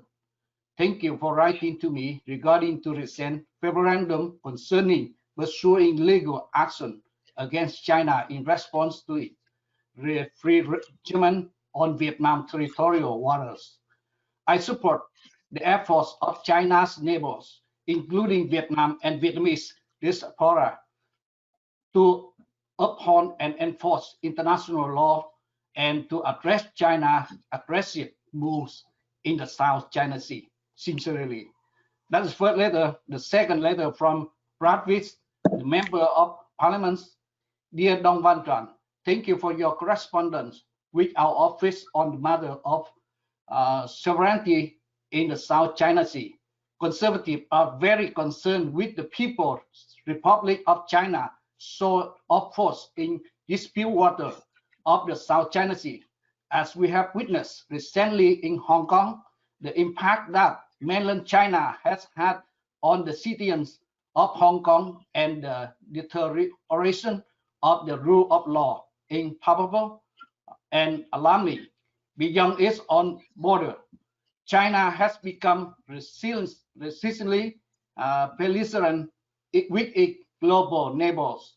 Canada and Vietnam are not immune to these negative effects. Once Parliament reconvenes in September, Conservatives will be fighting to reconvene the Special Committee on China, Canada-China relations as soon as possible. Conservatives will continue to challenge the liberal government's many values on China, and we will continue to advocate for the foreign policy toward China that is rooted in preserving the interests of Canadians, as well as in standing up for freedom, democracy, human rights, and the rule of law. Under the relationship of erring author, conservative governments would stand up to the threat of the Chinese Communist Party and partner with like-minded countries across the Indo-Pacific region, enhancing security, trade, and other ties. Rather than fawning over the trade potential with China, Canada must be resolute in our commitment to free trade with countries who value liberty and play by the rules. It's time to restore a strong and principled foreign policy that's truly aligned with Canadian values and interests on the world stage. Sincerely, thank you very much. I would like to read the translation of this letter from Member of Parliament. Kính thưa quý vị, cho tôi có cơ hội để đọc cái bản dịch về cái lá thư mà thành viên của Quốc hội Canada đã gửi đến chúng tôi ủng hộ cho cái trưng cầu dân Ý. Thì có nhiều lá thư gửi đến cho chúng tôi để ủng hộ về vấn đề này, nhưng mà chúng tôi chỉ chọn ra 2 lá thư và đọc cái nội dung, những cái nội dung mà support chúng ta cũng như là ủng hộ chúng ta về cái cuộc trưng cầu dân Ý này. Lá thư đầu tiên tôi xin đọc là từ Pat Kelly, là Bộ trưởng Tài chính đối lập. Ông viết về hành động pháp lý và sự bành trướng của Trung Quốc. Kính thưa ông Đông, cảm ơn ông đã viết thư cho tôi về cuộc trưng cầu dân Ý gần đây liên quan đến việc theo đuổi hành động pháp lý chống lại Trung Quốc trước hành vi xâm phạm lãnh hải của Việt Nam. Tôi ủng hộ những nỗ lực của các nước láng giềng với Trung Quốc, bao gồm cả Việt Nam và người Việt Nam hải ngoại, để duy trì và thực thi luật pháp quốc tế và để đối phó với các động thái hung hăng của Trung Quốc trên Biển Đông. Chúng tôi trân trọng. Và lá thư thứ hai là lá thư của Bradwitz, là thành viên của Quốc hội. Tôi xin đọc. Thưa ông Trần Văn Đông, cảm ơn ông đã trao đổi tư từ với văn phòng của chúng tôi về vấn đề chủ quyền ở Biển Đông. Thành viên đảng Bảo thủ rất quan tâm đến việc Cộng hòa Nhân dân Trung Hoa thể hiện vũ lực ở vùng biển tranh chấp Biển Đông. Như chúng ta đã chứng kiến gần đây tại Hồng Kông, tác động mà Trung Quốc đại lực đã gây ra đối với người dân Hồng Kông và sự suy thoái của pháp quyền là cảm nhận được là đáng báo động. Ngoài biên giới của họ, Trung Quốc càng ngày càng trở nên hiếu chiến với các nước láng giềng toàn cầu. Canada và Việt Nam không tránh khỏi những tác động tiêu cực này. Một khi Quốc hội được triệu tập lại vào tháng 9, Đảng Bảo thủ chúng tôi sẽ tranh đấu và triệu tập lại Ủy ban đặc biệt về quan hệ Canada và Trung Quốc, càng sớm càng tốt. Đảng Bảo thủ sẽ tiếp tục thách thức nhiều thất bại của chính phủ tự do đối với Trung Quốc, và chúng tôi sẽ tiếp tục ủng hộ một chính sách đối ngoại với Trung Quốc bắt nguồn từ việc bảo vệ lợi ích của người dân Canada, cũng như đứng tên tranh đấu cho tự do, dân chủ, nhân quyền và pháp quyền. Dưới sự lãnh đạo của Erin Otto, một chính phủ bảo thủ sẽ chống lại mối đe dọa từ Đảng Cộng sản Trung Quốc và hợp tác với các nước láng giềng cũng như các nước có chí hướng trên khắp khu vực Indo-Thái Bình Dương, Ấn Độ-Thái Bình Dương, tăng cường an ninh, thương mại và các mối quan hệ khác. Thay vì thèm thuồng tiềm năng thương mại với Trung Quốc, Canada phải kiên quyết thực hiện cam kết tự do thương mại với các quốc gia coi trọng tự do và tuân thủ các quy tắc. Đã đến lúc khôi phục lại chính sách đối ngoại mạnh mẽ và có nguyên tắc thực sự phù hợp với các giá trị và lợi ích của Canada trên chính trường thế giới. Trân trọng. Đó là lá thư từ Travis, thành viên của Quốc hội Canada. Kính thưa quý vị, đó là hai lá thư mà chúng tôi đã đọc. Quốc hội Canada cũng đã ủng hộ cái cuộc trưng cầu dân ý này. Xin mời bà Nguyễn Ngọc Giao phát biểu. Dạ, Nguyễn Thị Ngọc Giao xin được kính chào quý đồng hương người Việt tại Việt Nam và tại khắp nơi trên thế giới. Ngọc Giao là đại diện cho tiếng nói người Mỹ gốc Việt hay Voice of Vietnamese Americans, xin được nhân danh tiếng nói người Mỹ gốc Việt chúc mừng, cảm ơn và khuyến khích cuộc trưng cầu dân Ý đã tiến hành rất tốt đẹp và thành công, và mong quốc dân Việt Nam tiếp tục bày tỏ ý kiến của mình với quốc tế, dù rằng chính quyền Cộng sản đã không cho phép quý vị lên tiếng.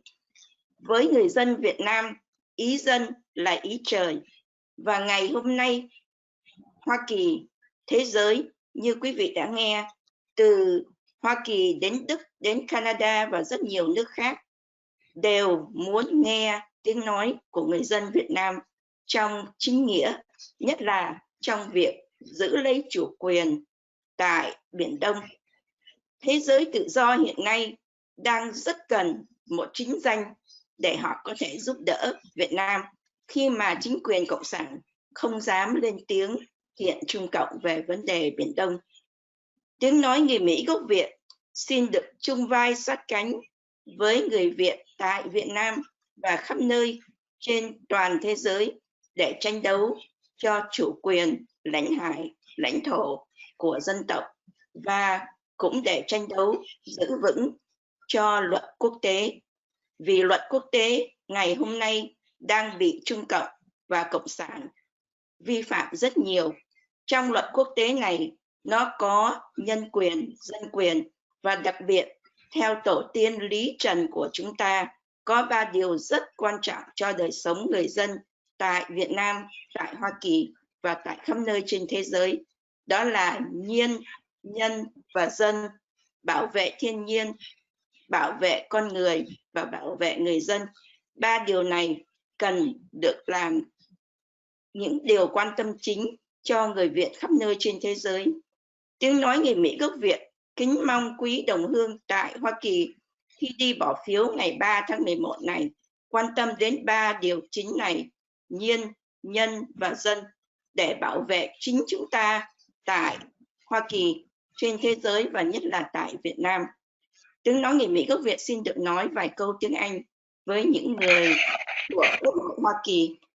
Voice of Vietnamese Americans support and stands in solidarity with our Vietnamese people in the referendum to take China to court, to protect international laws and the current world order, which has been violated in many ways by the Chinese Communist Party. We suggest that the United States Congress, the United States Department, our senators and representatives of both parties to support the referendum, to use it as a legitimacy way to help Asian country in the Indo-Pacific Ocean to fight against the invasion of China in the South China Sea. We support all legislations from the US Congress, especially now there is a new coming bill on the table introduced by Congressman Scott Perry named the Pushback Act. The Pushback Act clearly says that the US Congress should reject China invasions in the South China Sea and the East China Sea. That is the leadership that the whole world is waiting for. Voice of Vietnamese Americans urging our congressmen and congresswomen of both parties, senators of both parties, to check on this Pushback Act and support this. You will get the votes of our Vietnamese Americans and our Vietnamese from inside Vietnam, as well as all the Asia Pacific and Indo-Pacific Vietnamese Americans. Thank you. Xin mời tiến sĩ Nguyễn Nhất Thiên phát biểu. Cảm ơn anh Hải. Tôi muốn đại diện cho Viện Việt Nam Dân Chủ nói lên 3 cương lĩnh. Thứ nhất, chúng tôi tin rằng dân chủ Việt Nam sẽ đến từ một cuộc thay đổi dân chủ qua sự hỗ trợ của quần chúng và luồng sống dân chủ. Thứ hai, chúng tôi ủng hộ một nền dân chủ cho Việt Nam như là một kim chỉ nam cho dân tộc để bảo đảm cho một tương lai tươi sáng. Thứ ba, chúng tôi sẽ đứng chung với dân tộc Việt Nam và sẽ giúp đỡ hết sức mình trong cuộc đấu tranh. Chúng tôi xin mở rộng vòng tay đến tất cả hội đoàn trong và ngoài nước. Và tôi sẽ đọc những hoạt động của Việt Nam Dân Chủ gồm 3 hoạt động. Thứ nhất, hiến pháp dân chủ. Chúng tôi đã xuất hành một bản hiến pháp dựa trên nền tảng dân chủ trên Facebook. Hiến pháp này là một công trình nghiên cứu từ những hiến pháp của các nước có một nền dân chủ. Thêm nữa, hiến pháp này có những đóng góp từ những hội đoàn yêu tự do trong và ngoài nước Việt Nam. Cuốn sách Một hiến pháp lý tưởng cho một Việt Nam dân chủ đã được đưa vào Amazon để được đóng góp ý kiến và mua. Thứ nhì, trưng cầu dân ý về Biển Đông. Chúng tôi đã đẩy mạnh cuộc trưng cầu dân ý về Biển Đông với một kết quả là hơn 95% người tham dự muốn Việt Nam đưa Đảng Cộng sản, Trung Cộng ra tòa quốc tế. Thứ ba, kế hoạch tới của chúng tôi là vận động để tuyên bố Đảng Cộng sản Trung Quốc là một băng đảng tội phạm thế giới. I would like to have a few words in English for our American audience. I would like to promulgate the 3 principles from our Vietnam Democracy Center. First, we believe that Vietnam democracy will come from a peaceful, democratic changes, which will need public and political support. Second, we support democracy for Vietnam as the only salvation of its people and the guarantee of its future.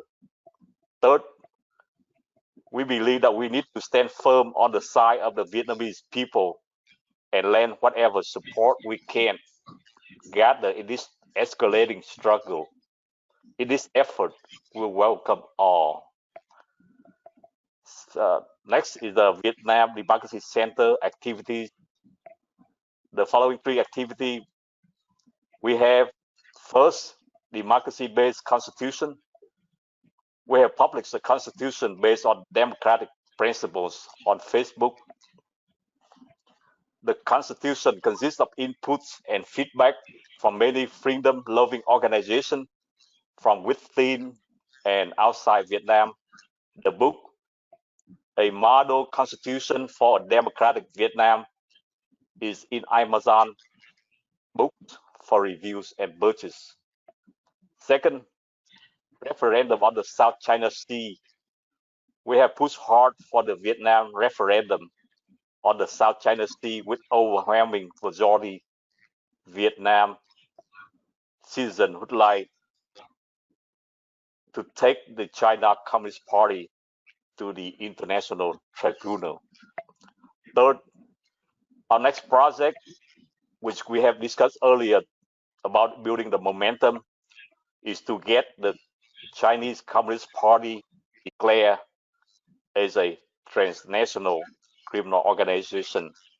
And in this endeavor, I truly believe that we need a cooperation from our US government as well as our own, the Vietnamese within and outside of Vietnam to cooperate. Thank you. Xin cảm ơn quý vị. Kính thưa quý vị, sau đây là phần đặt câu hỏi và trả lời. Để tiết kiệm thời gian, chúng tôi sẽ đi vào các câu hỏi. Và song song đó, xin mời chị Lim Nguyễn theo dõi vấn đề câu hỏi trong question đó. Và chị sẽ chọn ra những câu hỏi ưu tiên cho các phóng viên báo chí. Và cũng như là chị sẽ mời diễn giả, tham luận viên để trả lời luôn. Trước nhất tôi xin đi vào câu hỏi. Dạ, xin lỗi anh. Rồi, xin mời bác sĩ Đỗ Văn Hội có vài lời. Vâng, tôi là bác sĩ Đỗ Văn Hội, đại diện văn phòng liên lạc tại hải ngoại của Hội đồng Liên tôn Việt Nam. Chúng tôi xin đại diện cho Hội đồng Liên tôn Việt Nam. Hiện nay chúng tôi có Hòa thượng Thích Không Tánh có mặt hôm nay, cũng như là Huynh Lê Văn Sóc. Chúng tôi hoàn toàn ủng hộ cuộc trưng cầu dân Ý về việc nên kiện Trung Cộng ra tòa án quốc tế do những hành động lấn chiếm bất hợp pháp ở tại Biển Đông của họ, bất chấp luật biển quốc tế UNCLOS và phán quyết của Tòa trọng tài La Hay 2016. Cộng sản Việt Nam cần phải lắng nghe tiếng nói của người dân. Chúng ta thấy là 95% người dân đã muốn kiện Trung Cộng ra tòa án quốc tế. Và ngoài ra thì chúng tôi cũng thỉnh cầu Hoa Kỳ cũng như là các quốc gia tự do ở trên thế giới ủng hộ dân tộc Việt Nam tranh đấu đòi tự do dân chủ, nhất là tự do tôn giáo. Tôi xin đọc bằng tiếng Anh. I'm Dr. Hovando, Overseas Representative of the Interfaith Council of Vietnam. We strongly support the referendum on the legal issue against China's illegal aggression in the East Sea or South China Sea, and its defiance against the UNCLOS and the Hague PCA court decision in 2016. The Vietnamese government must listen to 90% of the Vietnamese people who want to bring Communist China to international court for its illegal actions in the South China Sea. Also, we ask the United States of America and free country in the world to support Vietnamese people's struggle for freedom and democracy, especially freedom of religion. Thank you. Yes, next we have Dr. Tran.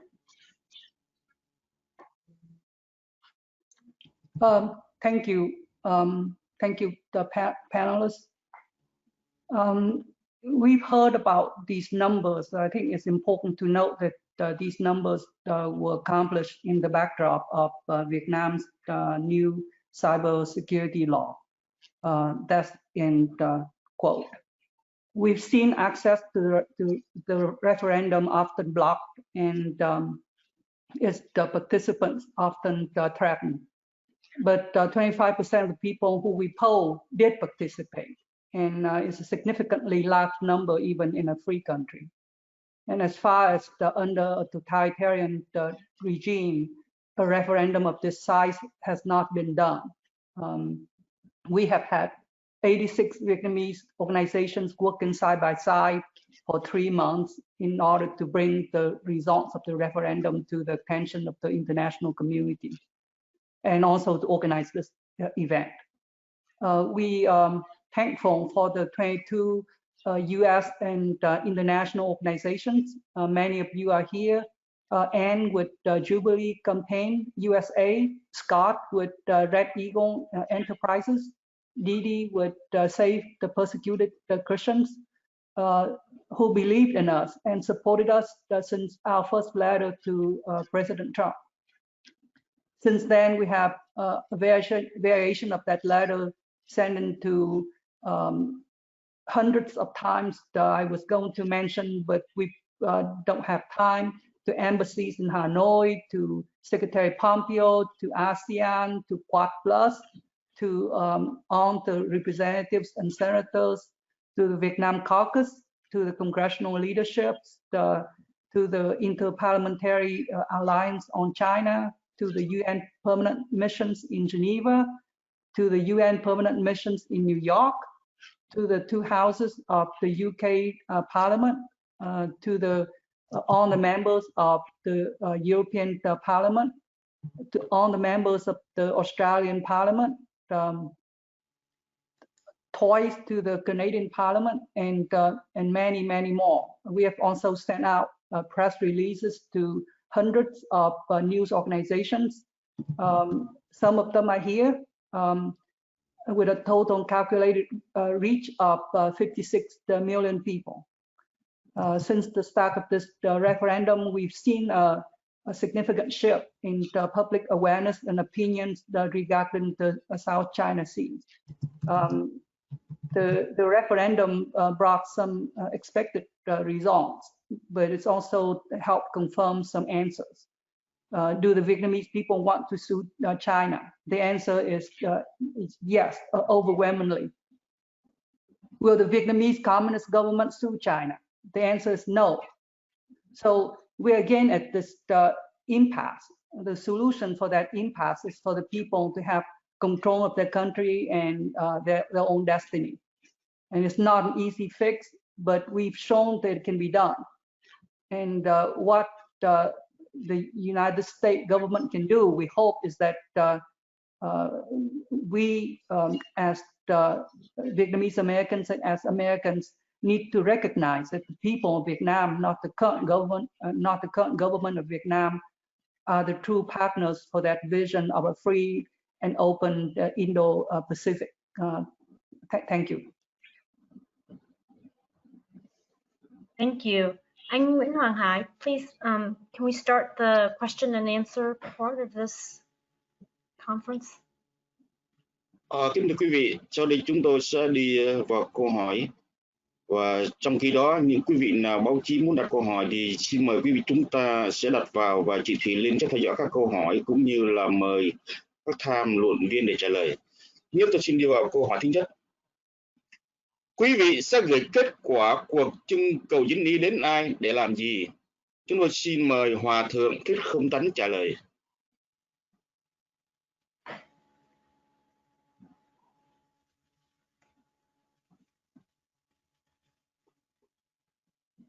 Dạ, dạ vâng. Dạ thì chúng tôi sẽ gửi cái kết quả cái trưng cầu dân ý này đến các cái giới chức ngoại giao quốc tế, cũng như gửi đến các chính phủ các nước, các định chế của quốc tế. Chúng tôi gửi là chi là để nhằm thông báo cái ý nguyện của cái người dân Việt Nam chúng tôi trong cái vấn đề về Biển Đông, để sau này thì nếu mà cần có một cái giải pháp cụ thể nào thì họ đã biết rõ những cái ước nguyện của người dân Việt Nam chúng tôi, đặc biệt là những người Việt ở trong nước. Dạ, chúng tôi xin trả lời tóm tắt. Dạ. Xin cảm ơn Hòa Thượng. Câu hỏi số 2. Cuộc trưng cầu dân ý là gì? Khởi sự từ lúc nào? Xin mời ông Lê Văn Sắc trả lời.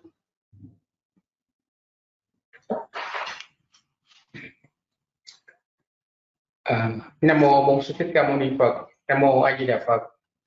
Kính thưa hội nghị, tôi Lê Văn Sắc là tín đồ Phật giáo Hoàn Hảo.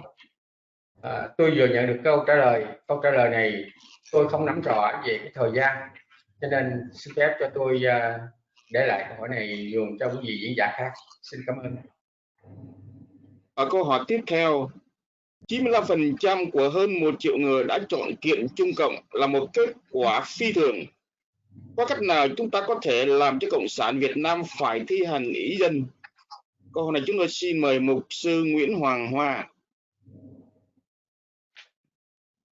Nếu Mục sư Nguyễn Hoàng Hoa không có thì chúng tôi xin mời bác sĩ Trần Quốc Hưng, có thể mời người nào đó không ạ?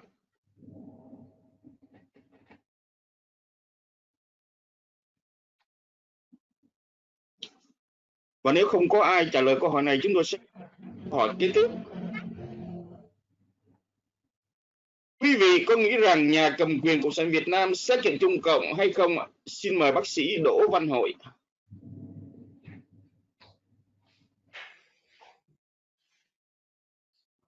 Kính thưa toàn thể quý vị, trước hết thì chúng tôi quên lúc nãy là có tránh sự Hứa Phi cũng có mặt ngày hôm nay nữa. Còn hai vị khác là Nguyễn Hoàng Hoa, mục sư Nguyễn Hoàng Hoa cũng như là linh mục Lý thì hôm nay vì trở ngại do đó không có mặt. Xin lỗi tránh sự Hứa Phi. Vâng, cái trả lời cái câu hỏi này thì chúng ta đã thấy rằng là đã có những cái bằng chứng và có những cái sự kiện mà cho thấy rằng là nhà cầm quyền Cộng sản Việt Nam không muốn kiện Trung Cộng ra tòa án quốc tế. Bởi vì theo những cái thiện ý của chúng tôi thì có những cái lý do sau đây. Thứ nhất đó, là Cộng sản Việt Nam và Cộng sản Trung Quốc đó, là hai đảng anh em cùng một lý thuyết và đã có nhiều ràng buộc trong quá khứ cũng như ở hiện nay.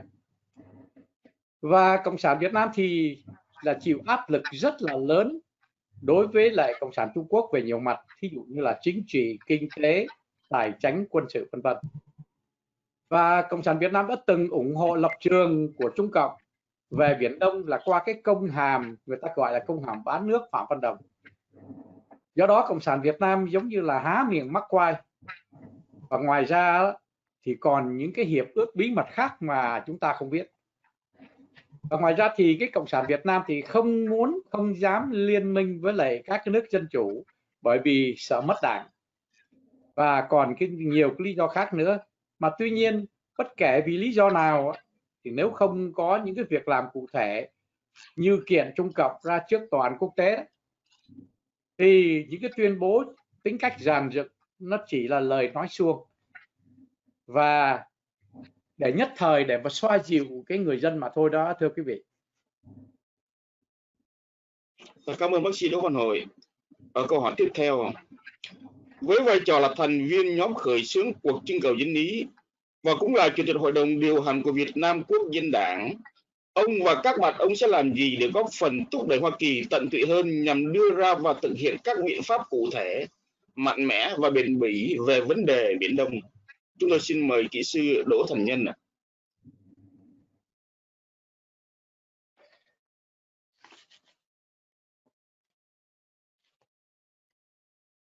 Anh Nhân không nghe à? Anh Nhân unmute. Vâng, xin lỗi. Kính thưa Hòa Thượng và kính thưa quý vị lãnh đạo tinh thần tôn giáo ở trong nước, thật là một sự hy sinh rất lớn khi Ngài có mặt ngày đây ngày hôm nay. Việt Nam Quốc dân Đảng tham gia vào cái cuộc trưng cầu dân ý ngay từ đầu là bởi vì chúng ta nghĩ như thế này: tất cả những tổng thống của Hoa Kỳ luôn luôn tuyên bố rằng hệ người dân đứng về phía nào thì họ sẽ ủng hộ và đứng về phía đó. Đó là tất cả những tổng thống từ các đảng Cộng hòa sang đảng Dân chủ. Thế thì trong cái cuộc trưng cầu dân ý này chúng ta phải chứng minh cho tổng thống và tất cả những chính sách của Hoa Kỳ biết rằng là đây là một cái bằng chứng rất khoa học. 95% dân tộc Việt Nam đang muốn kiện Trung Cộng ra tòa án quốc tế trong cái việc mà Trung Cộng xâm lăng ở Biển Đông. Thế thì cái trở ngại lớn nhất tại Việt Nam là hiện nay nhà cầm quyền Cộng sản Việt Nam lợi dụng cái cơ hội họ lãnh đạo và không cho người dân làm cái gì cả. Thì do đó cái cuộc trưng cầu dân ý này nhằm một mục đích là quý vị dân cử của Hoa Kỳ và đặc biệt là tổng thống hãy quan tâm đến cái vấn đề ước nguyện của người dân Việt Nam phải đứng về phía người dân. Cái thứ hai đó là chúng ta thấy rằng hiện nay đó là vì có thể là vì quyền lợi của Hoa Kỳ, họ rất là chăm chỉ trong cái vấn đề chống Trung Cộng ở Biển Đông, nhưng mà chỉ mới lời nói thôi. Thế thì chúng ta giúp cho họ bằng cách nào? Là người dân Việt Nam trong và ngoài nước có một cái quyết tâm hành động để cho họ có thêm cái can đảm và đưa đến cái thành quả lớn hơn trong cái công việc mà ông Mike Pompeo, Bộ trưởng Ngoại giao, đã từng tuyên bố mấy ngày nay. Vâng, thưa quý vị, là cái mục đích của Việt Nam Nhân đảng tham gia cuộc trưng cầu dân ý này như vậy. Vâng, cảm ơn. Cảm ơn sư Lễ Thành Nhân. Và câu hỏi tiếp theo là mục đích cuộc trưng cầu dân ý là gì? Chúng tôi xin mời tiến sĩ Mai Thanh Chuyết. Xin mời tiến sĩ Mai Thanh Chuyết unmute lên ạ.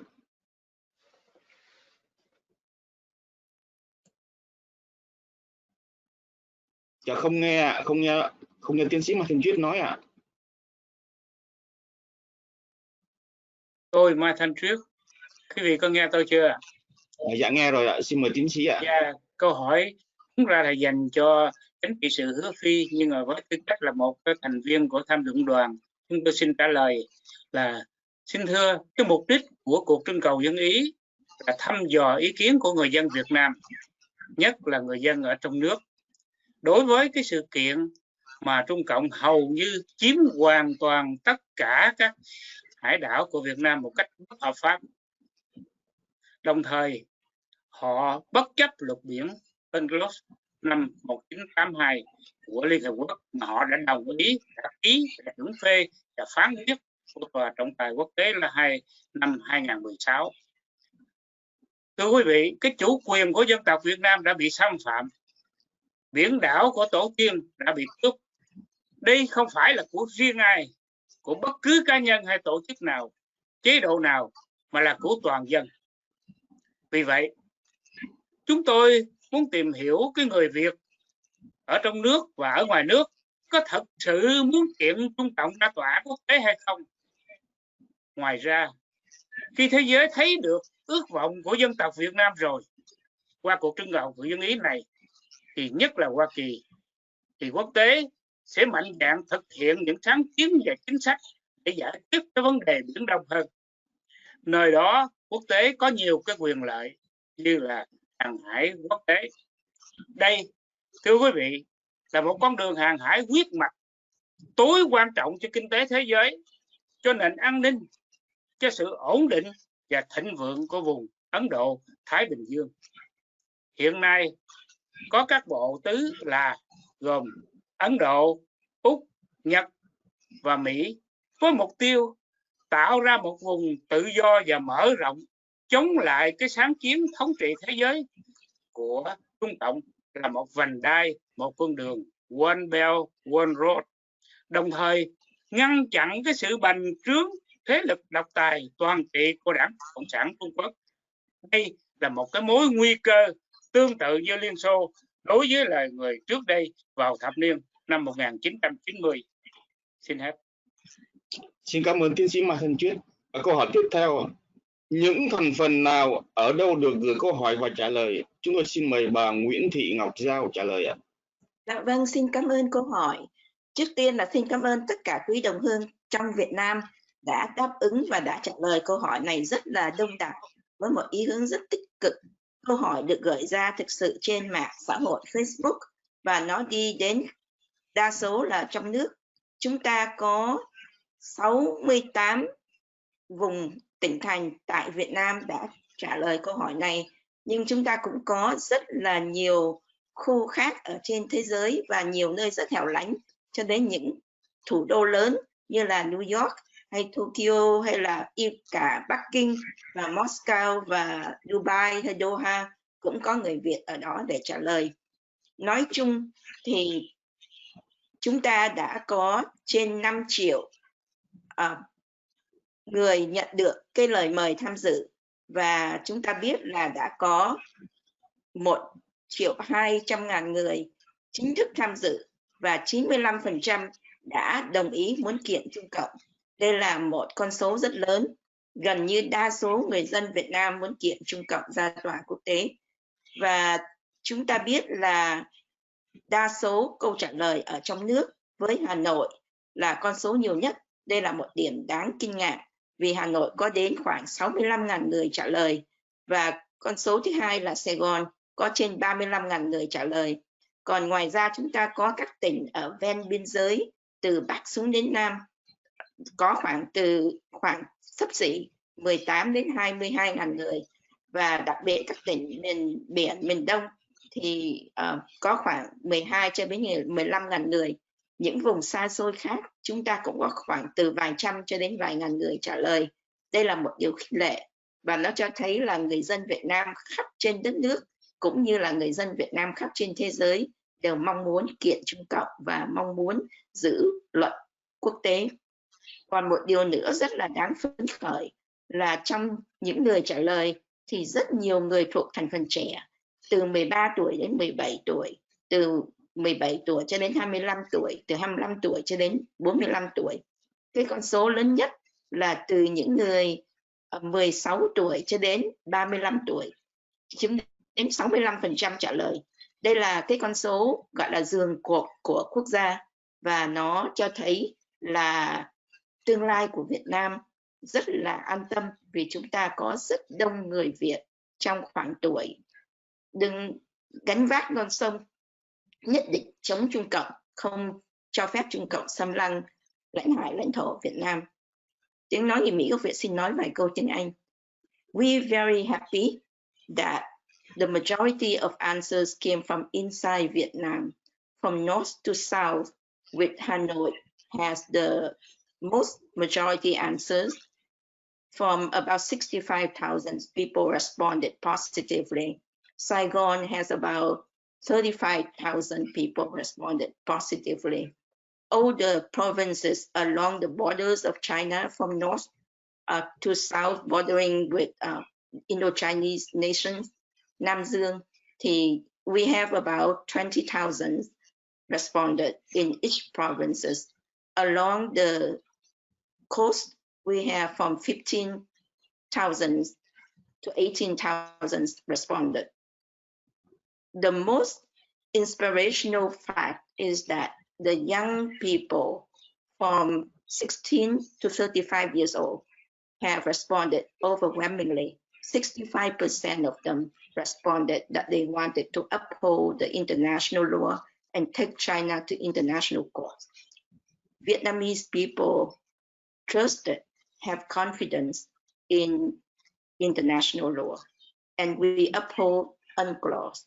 We're asking for the US Congress and our international leaders to also support international law and make sure to support the referendum of the Vietnamese people against the Communist Party of China in its invasion in the East Sea of Vietnam and the Southeast Asian Sea of Southeast Asian nations. Thank you. Xin cảm ơn bà Nguyễn Thị Ngọc Giao. Câu hỏi tiếp theo ạ. Mỗi người hay tất cả chúng ta có thể làm gì để chặn đứng Đảng Cộng sản Trung Quốc? Xin mời ông Trần Văn Đông trả lời ạ. Cảm ơn quý vị. Một lần nữa, tôi cảm ơn quý vị là đã mời Liên hội Người Việt Canada dự phần trong vấn đề này. Và tôi là Trần Văn Đông, Tổng thư ký của Liên hội Người Việt Canada, đại diện cho Liên hội Người Việt Canada. Xin trả lời câu hỏi như sau. Câu hỏi này chắc đặt ra cho mỗi một chúng ta đều có cái câu trả lời mà mỗi cách trả lời khác nhau. Tôi không phải là một người đưa ra cái câu trả lời này, nhưng mà nhận định chung cũng như nhìn chung thì chúng ta thấy rằng Cộng sản Trung Quốc sống bởi về thương trường và thương mại. Thì cái điều này cho chúng ta thấy nếu muốn ngừng nuôi sống Đảng Cộng sản Trung Quốc thì bằng cách chúng ta tẩy chay các sản phẩm made in China từ Trung Quốc và làm sao cho Trung Quốc không còn môi trường, không còn có thương trường để mà hoạt động thương mại, thì chúng ta sẽ thắng được Trung Quốc. Và cái điều thứ hai, tôi là người đến từ Canada và là người Canada gốc Việt, thì chúng tôi vận động chung là cần tích cực trong việc vận động chính phủ Canada có một lập trường mạnh mẽ trong việc chống lại Trung Quốc, như cái lá thư mà chúng tôi vừa đọc qua của đảng bảo thủ Conservative. Đây không phải là một nỗ lực của Canada không, nhưng mà cái nỗ lực của toàn cầu. Do đó mà lý do Liên hội Người Việt Canada cộng tác với tất cả 85 cái thành viên khác ở trên toàn quốc, toàn cõi, nghĩa là toàn thế giới, để mà đưa cái việc trưng cầu dân ý cũng như chống lại và vận động cái việc chống lại Trung Quốc. Và tôi nghĩ rằng đó là lý do tại sao Liên hội ủng hộ ý kiến kêu gọi Liên Hợp Quốc, chính phủ Canada và các chính phủ trên thế giới tuyên bố rằng Đảng Cộng sản Trung Quốc là một tổ chức tội phạm xuyên quốc gia. Tôi xin có một vài lời bằng tiếng Anh cho những người bạn của tôi, những người đã ủng hộ cái cuộc trưng cầu dân ý này, những người về thành phần coi như là giới trẻ hoặc là người Canadian. Individual, we need to stop supporting the CCP by boycotting made in China products. I am from Canada and I'm from Vietnamese Canadian Federation. We need to be more active in advocating the government to take stronger stance against China, but this needs to be the global efforts. That's why the Vietnamese Canadian Federation supported the initiative to call on the United Nations, the Canadian government and governments around the world to declare that the Chinese Communist Party, a transnational criminal organization. Thank you very much. Cảm ơn quý vị. Xin cảm ơn ông Trần Văn Đông. Và câu hỏi tiếp theo là ai là người khởi xướng cuộc trưng cầu dân ý? Hiện nay đã có thêm những ai tham gia? Xin mời tiến sĩ Nguyễn Nhất Thiên trả lời. Xin mời Nhất Thiên mở micro lên. Lúc khởi đầu có 6 tổ chức.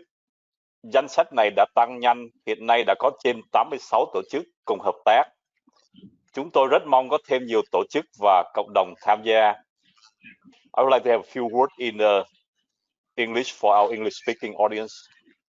Who initiated the referendum and who have joined to date?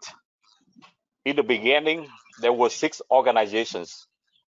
This list has grown into 86 supporting organizations. We look forward to having more organization and community involved. Yeah, xin cảm ơn. Thank you. Cảm ơn tiến sĩ Nhất Thiên. Câu hỏi tiếp theo. Nếu người dân Việt Nam chưa làm một cuộc tổng nổi dậy, Cộng sản vẫn đang nắm quyền và bán nước, việc đòi lại chủ quyền Hoàng Sa Trường Sa sẽ dựa trên căn bản nào và có lợi ích gì cho dân tộc? Xin mời bác sĩ Đỗ Văn Hội trả lời.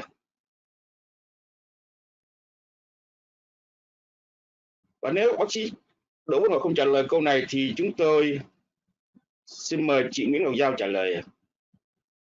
Vâng, cảm ơn anh Hải đã đặt câu hỏi. Ngọc Giao xin được trả lời là sức mạnh của người dân vẫn là chính. Như hồi nãy Ngọc Giao có thưa với quý đồng hương là ý dân là ý trời. Đó là truyền thống của người dân Việt Nam. Nhưng mà ngày hôm nay trong bối cảnh thế giới thì chúng ta ngoài sức dân ở trong nước, chúng ta còn cần phối hợp với sức mạnh của quốc tế.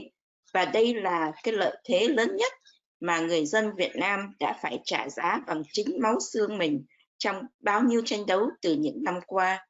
Và ngày hôm nay, con số người Việt khắp nơi trên thế giới, từ bác sĩ Hoàng Mỹ Lâm ở Đức, anh Trần Văn Đông ở Canada và chúng ta còn rất nhiều người Việt khác ở các những nước khác như là ở Nhật, ở Úc, ở Ấn và ở khắp nơi, ở Âu Châu, ở Anh. Thì khối người Mỹ gốc Việt, Voice of Vietnamese Americans ở Mỹ xin được mời tất cả chúng ta cùng phối hợp với sự lên tiếng của người dân tại Việt Nam để hỗ trợ những tiếng nói mà ôn hòa, không đổ máu, nhưng mà kêu gọi thế giới với sức mạnh của luật pháp sẽ dùng cái tiếng nói chính nghĩa để mang đến chủ quyền lãnh hải lãnh thổ cho Việt Nam. Mà ngày hôm nay chủ quyền lãnh hải lãnh thổ của Việt Nam ở Biển Đông cũng chính là quyền lợi quốc gia của từng nước trên thế giới, đặc biệt là của Hoa Kỳ. Do đó chúng ta đang có cơ hội rất lớn. Xin quý đồng hương tại Việt Nam và khắp nơi trên thế giới cùng hết sức hỗ trợ. Tiếng nói người Mỹ gốc Việt xin được nói vài câu tiếng Anh. Today, a democratic Vietnam would be the strongest allies of the whole world to support our current international laws and world order against the expansion of the Chinese Communist Party. We ask for the United States Congress, the United States leadership and our international leaders to support the referendum of the Vietnamese people to take China to international court, not only because of Chinese invading the Southeast Asia Sea, but also because the Chinese Communist Party has attacked all of the international values of humanitarian values against people of the whole world. We hope that you support the legitimate request of the Vietnamese people. Thank you. Cảm ơn chị Nguyễn Thị Quỳnh Giao. Dạ xin mời bác sĩ Đỗ Văn Hội có bổ sung gì không ạ?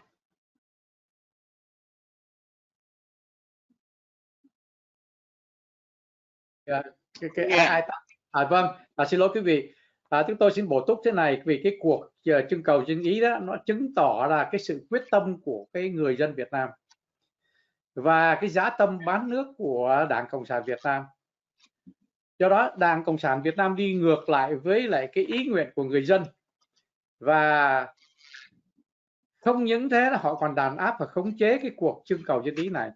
Do đó mà đất nước và biển đảo là của toàn dân Việt Nam chứ không phải là của Đảng Cộng sản.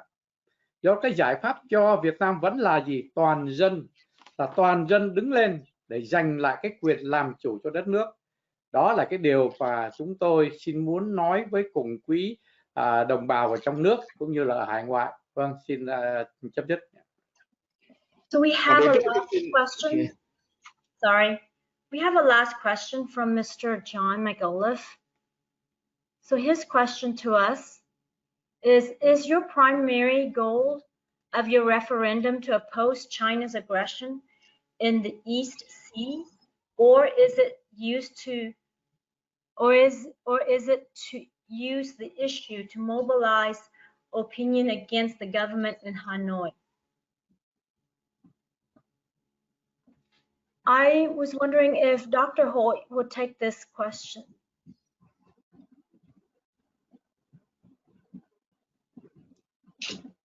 Dr. No, Hoyt. I don't have a question. I don't have a question. Yeah, so the question is, whoever who wants to raise their hand, the question is, yes, Dr. Tran.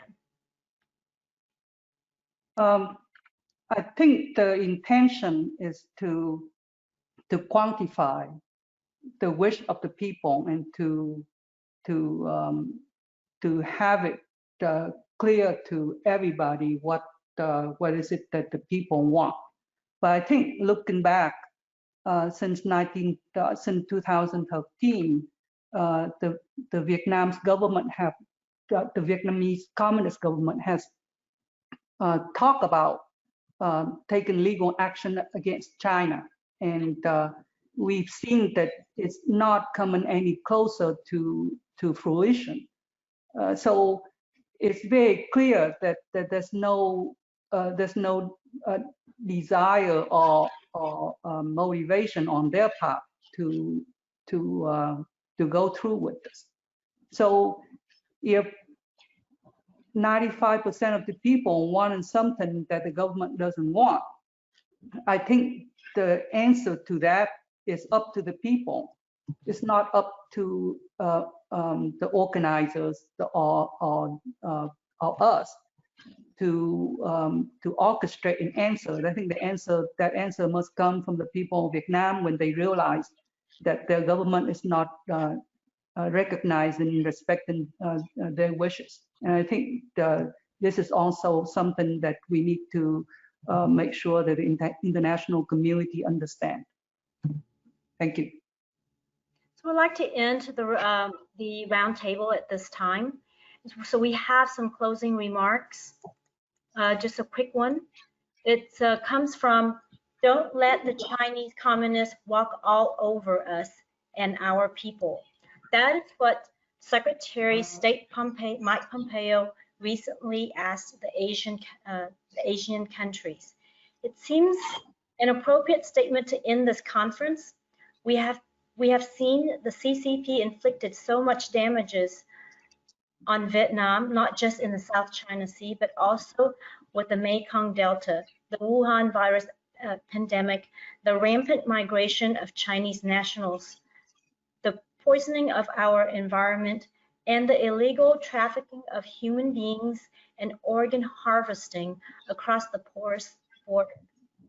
We did not have the illusion that the Vietnamese Communist government will heed the wishes of the people to sue China. In contrary, it is the Vietnamese Communist Party that has let the Chinese Communist Party walk all over our people. It is with people that the world needs to build an alliance to dispel the scourge of humanity, which is communism. This referendum has ended, but is just the beginning. It's a recognition that with the power of the people and the right technology, we can accomplish things. If we can give voices to 1.2 million people, we can give voices to 100 million people. On behalf of the 86 organizations and 1.2 million people, we want to thank you all for participating. We thank you for truly bringing voice to the voicelessness. We are at a change. Our children, our grandchildren will look back to this unique time and ask if we have accepted humanity's challenge. In this enormous, difficult struggle between good and evil, no one can fight alone. Our next step is to ask for your support in calling for the UN and the world governments to declare the Chinese Communist Party a transnational criminal organization. We believe that it is an appropriate and important next step in dismantling the CCP. We have seen the visions of the future led by the CCP through the dark images of Tibet, Xinjiang, Hong Kong, and South China Sea. Let's say no to that future and help build a better future for our children.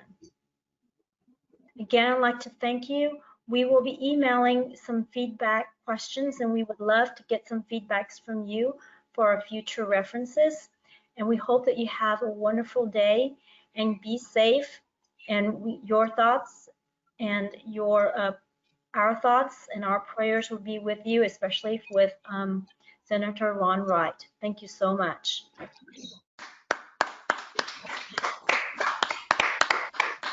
Thank you, the organizers.